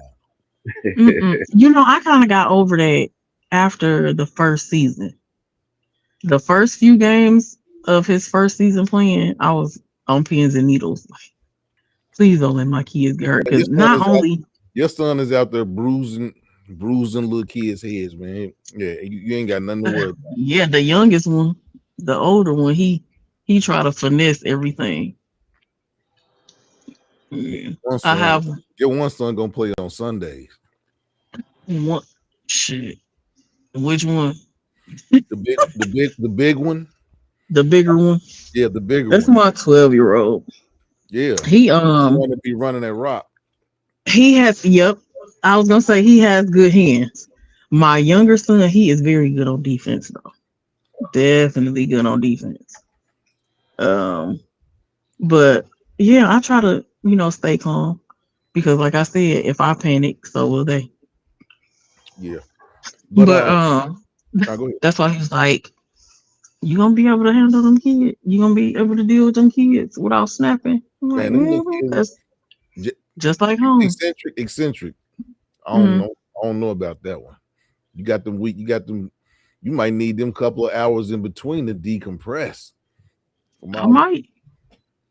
nah, but they got I seat. just You might. can tell all them kids put them seat belts on now. They got seat belts on the buses. Do they? What about helmets? Mm. I'll break check them. No, that's for Do that's for the short bus. Exactly. That's how they act. Mm. Talking about the football helmet with no face mask. Yeah. Because I work with a lot of them here. A lot of those kids here. Mm. Them little kids, them the ones that be had the seatbelt on. Kids with the football helmet and no face mask. No, I think I'm firm but fair, and I'll tell them very early. I'm not gonna bother you as long as you don't disturb what I'm trying to do. A little kid with Sit the your football butts down. or headbutt you. Okay, that'll be the last time they do it. That'd be your like. Be like, yeah, I lasted about a week, Mas. Mm. One of them Don't little, do me like that. I got a plan. one of them little kids got out of line, and I smacked them with my blackjack, and they told me it was illegal. Yeah. To do little food. Trip them on the way off the bus. Oh damn! Well, you gonna be either you Like, gonna be whoops. fighting somebody's parents, or you gonna yeah. Nah, I don't know about that. I don't know about that eccentric. No, listen. There is some strategy involved. I No, have I to keep got my you. I eye on the got you. prize. Yeah, yeah, exactly. You got them hours in between, but like I said, Hmm. might be decompressing. I could be. I could be. Little badass But kids. But I guess I in the could take a morning, class I or guess in the two. morning they ain't too riled up in the morning. It's the Yeah. No, it's the afternoon. Hmm. after they done ate all that candy and drunk them chocolate milks all day. Which is terrible. I don't even know why some of these schools allow some of the snacks and stuff that they Hurt bring in there. It's ridiculous. Why my youngest son came home with a box of macaroni and cheese today. Like from like the school? stove top. Yeah. I said, where did you get this from? Another one of my classrooms. Why do you have boxed macaroni at school? What It's the crazy. hell? His lips blue. I said, were you eating candy? No, Takis. Why are y'all letting kids eat Takis at school? Takis. How his tongue get blue from some Takis? Because they have blue Takis. Oh That's a gosh, nasty. I tried it once. Ugh. ain't Yeah, that it just is real nasty. hot chips? Nah, Mm-hmm. they're like Tortillas just rolled up or something? yeah, nasty. Mm-hmm. Oh no, I'm good. Yeah. Them things. That's them. They kind of they like kettle chips or some shit. Except they tortilla. Yeah, yeah. They break your teeth. I'm good. I'm good. Cracklings. I'm good on that. I most definitely ain't eating Yeah. that. Pork, Mm-hmm. pork cracklings, Yeah. big chunks of pork skin. Mm, Mm-hmm. I'm good. yeah. She say not too much on my nephew. Hey, you know your nephew be clowning Um, for so sure. did you sign up with Sam.gov or was this a state contract? State. It was a state contract. Okay, state contracts. You don't Mm-hmm. have to be signed up on. You don't have to be signed up on Sam.gov. No. Mm-hmm. You just got to be registered with the state. Yeah. And it was. Don't you need a DUNS number or something? Or Yeah, you got to get it done. But you know what? A lot of you can have it, but the Duns it doesn't have an. They used to be have an association with Sam.gov, but they no longer do. They used to be where you go to look up a company's look up a government contracting profile. But now you can just go straight to Sam.gov and do that. They don't really I'm you gonna go through my emails and see. still have a Duns number, but I mean if you're on Sam.gov, they're gonna have all your information in there anyway. yeah. Yeah. But that's what you need to get on. You need to get on Sam.gov. Yeah, Mm-hmm. it's free. It's free. Federal contracts is, I mean, to me, state contracting is like the wild, wild west. Because Yeah, it's very. I think it's a lot more competitive because it's more compact. It's like it's more competitive because they don't. The only thing the state is worried about is the cheapest price. Yeah, they just worried about the cheapest price because everything is fixed firm price with state. They just want the cheapest price. Mm. Because I had submitted for a Oh shoot. I had submitted for a custodial contract, and it was cleaning a 25,000 square foot building, and the company that won bid $5,000 a month. For what And size? it was 25,000 square foot, and it was like a one person team. But the state government took their bid, because it was the lowest price And how often they have to clean it? every day. Oh hell no. They was gonna be in that place for 8 hours, 10 hours. Because the thing about it, it wasn't just vacuuming and cleaning. It had like a static free room that you had to wear special shoes, and yeah, it That's was, great. yeah. But yeah. The next closest Cause bid to them $5,000 ain't nothing. ain't nothing. The next closest bid to them was like, I think on that one I bid, like with the company I was working with, we bid $18,000 a month. Mm-hmm. The company one was 5, and then the next closest to them was like 13. So they won in a runaway because that's That's one, crazy. but they submitted it like it was a one person job, and that was a 25,000 square foot building, and they had to. And the thing about it is, it had to be done after hours, so they had like 5 till 5 o'clock the next morning.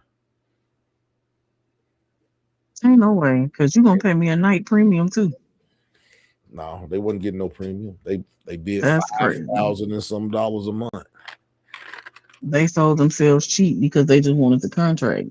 They gonna realize later that they done screwed themselves because $5,000 you can be an employee somewhere and make that.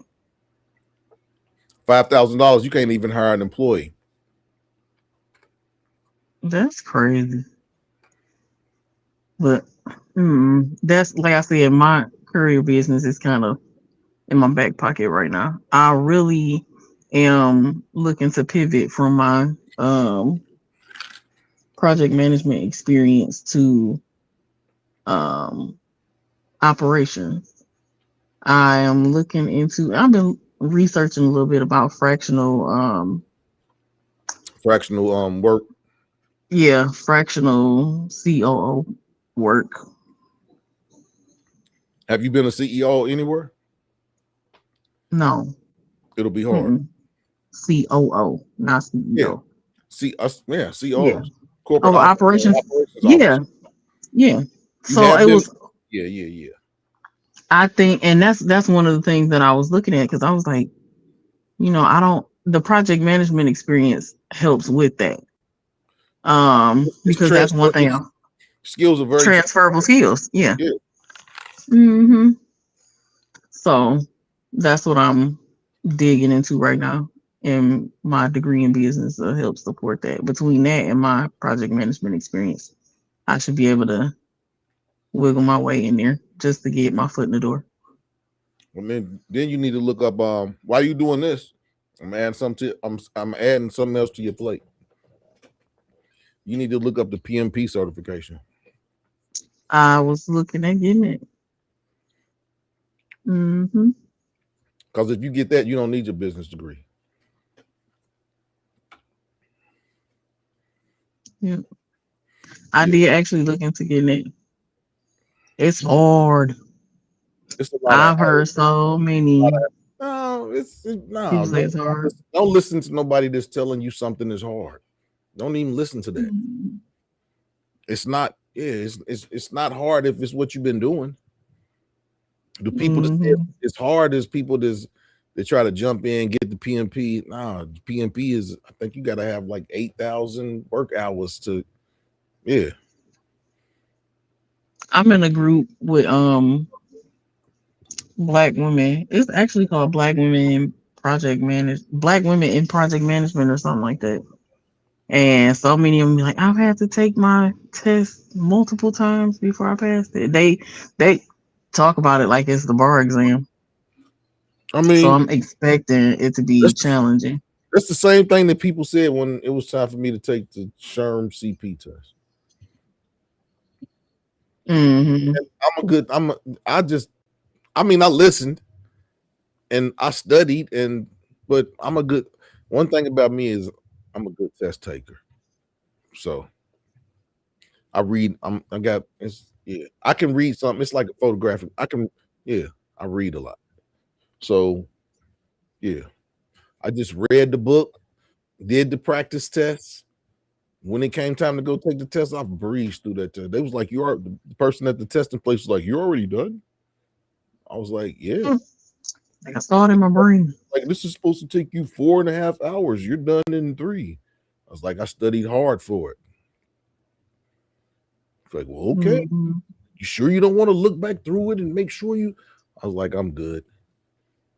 Yeah, I got that letter in 2 weeks. Yeah, passed it. Well, taking tests is yeah. And the thing about it is you think you get like 6 months to study. Man, don't listen to them people. You don't listen to them people. You get like 6 months to study for it. Don't listen to them people. If, like you said, you're doing everything with intention.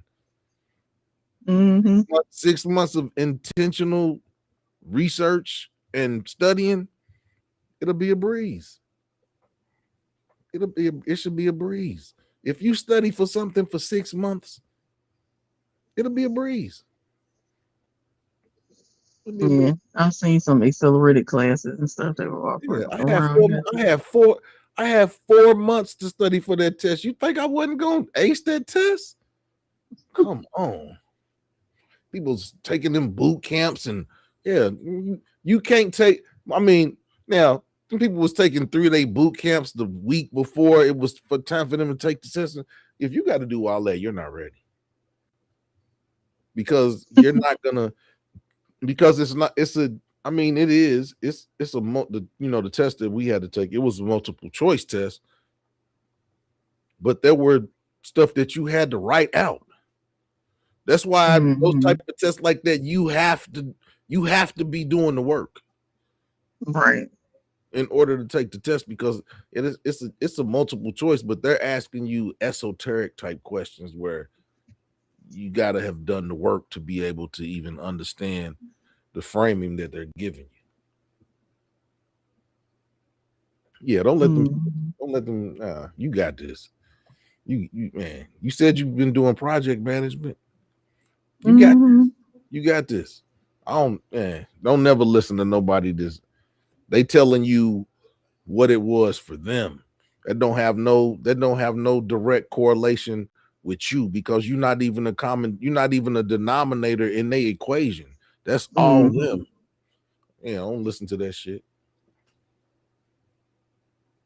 You got your own equation, and your equation says that you're gonna pass.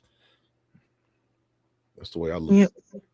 If I go back in that direction, I'll probably go ahead with that. But right now, I'm trying to take one thing at a time Man, you got because this. I can find multiple things to do. Like, oh, I can do this, I can do that. But if I keep picking up stuff, then I'll take Okay, forever to get one thing going for sure. now before we end this show, 'cause I'm about to end this in a minute. But before we go, eccentric, let these people know what the name of your courier company is, where you're located.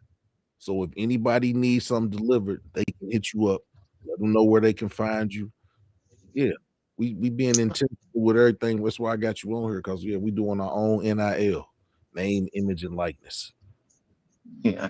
Well, the name of my courier business is Beeline Express. It is based out of Brownstown, Michigan, but um, due to me relocating, now I'm in Gwinnett County, Georgia. So that's where I can be found. I do have an email address. It's info@beelineexpress.com. Hit this lady up. She do currying. Yeah. Yeah, y'all already know what I do. I do resume. So if you need your resume tightened up, you really need to get a job, hit me up. That's what I do. I do government contracting, I do HR consultations, I do resume writing. So if you need anything in terms of HR, if you need a boot camp for an interview that you have, if you need help on interview prep, hit me up. That's what I do. Moss Appeal is just that's my alter ego. But yeah, my daytime job, I do HR, resume writing, government contracting. So yeah, now y'all know what I do. Y'all can hit me up. But yeah, I really don't intermingle, but I'm intermingling the information because tonight we're talking about businesses, entrepreneurship, and basically what you can do to not have to punch a clock. It's hard work. Mm-hmm. It's hard work. It ain't no joke. You ain't gonna always have money in your pocket, but you get satisfaction out of being the commander of your time. But if y'all need courier services, info at beelinecourier.com. BeelineExpress.com. I'm sorry. Info at beelineexpress.com. Hit her up. She got a courier service. You need something delivered in the Atlanta, Georgia metropolitan area. Hit Eccentric Chick up. But I thank you, Eccentric, for joining me again tonight. Y'all know we're gonna do it next week again. We're gonna have another panel. Hopefully, everybody will not be on CP time next week. And we will have a full panel when the show starts. But we will see. We're gonna get it together. Everybody have a great weekend. Tomorrow night, you already know what it is. Moss After Dark, 11 p.m. I ain't got no hair, but the ladies gonna let their hair down. They're gonna pull their shirts off. So tune in tomorrow night where we get wild on Moss After Dark. Anything you want to say to them, Eccentric, before we get up out of here? Nope, I'm sleepy. She going to Lab Addicts Music Group. I'm going to sleep. I got some work to do. But it's your boy Moss Appeal. This has been another edition of Adult Conversation. This was Grown Folks Talking, the panel. Another thing, Grown Folk Talking is a group on Facebook. We have these conversations every day. I beat these ladies' heads up every day. So if y'all want to join me and you want to get, ladies, if you want to get your head beat in, talking, dude, if you want to join in, Grown Folk, we need some new blood in the group.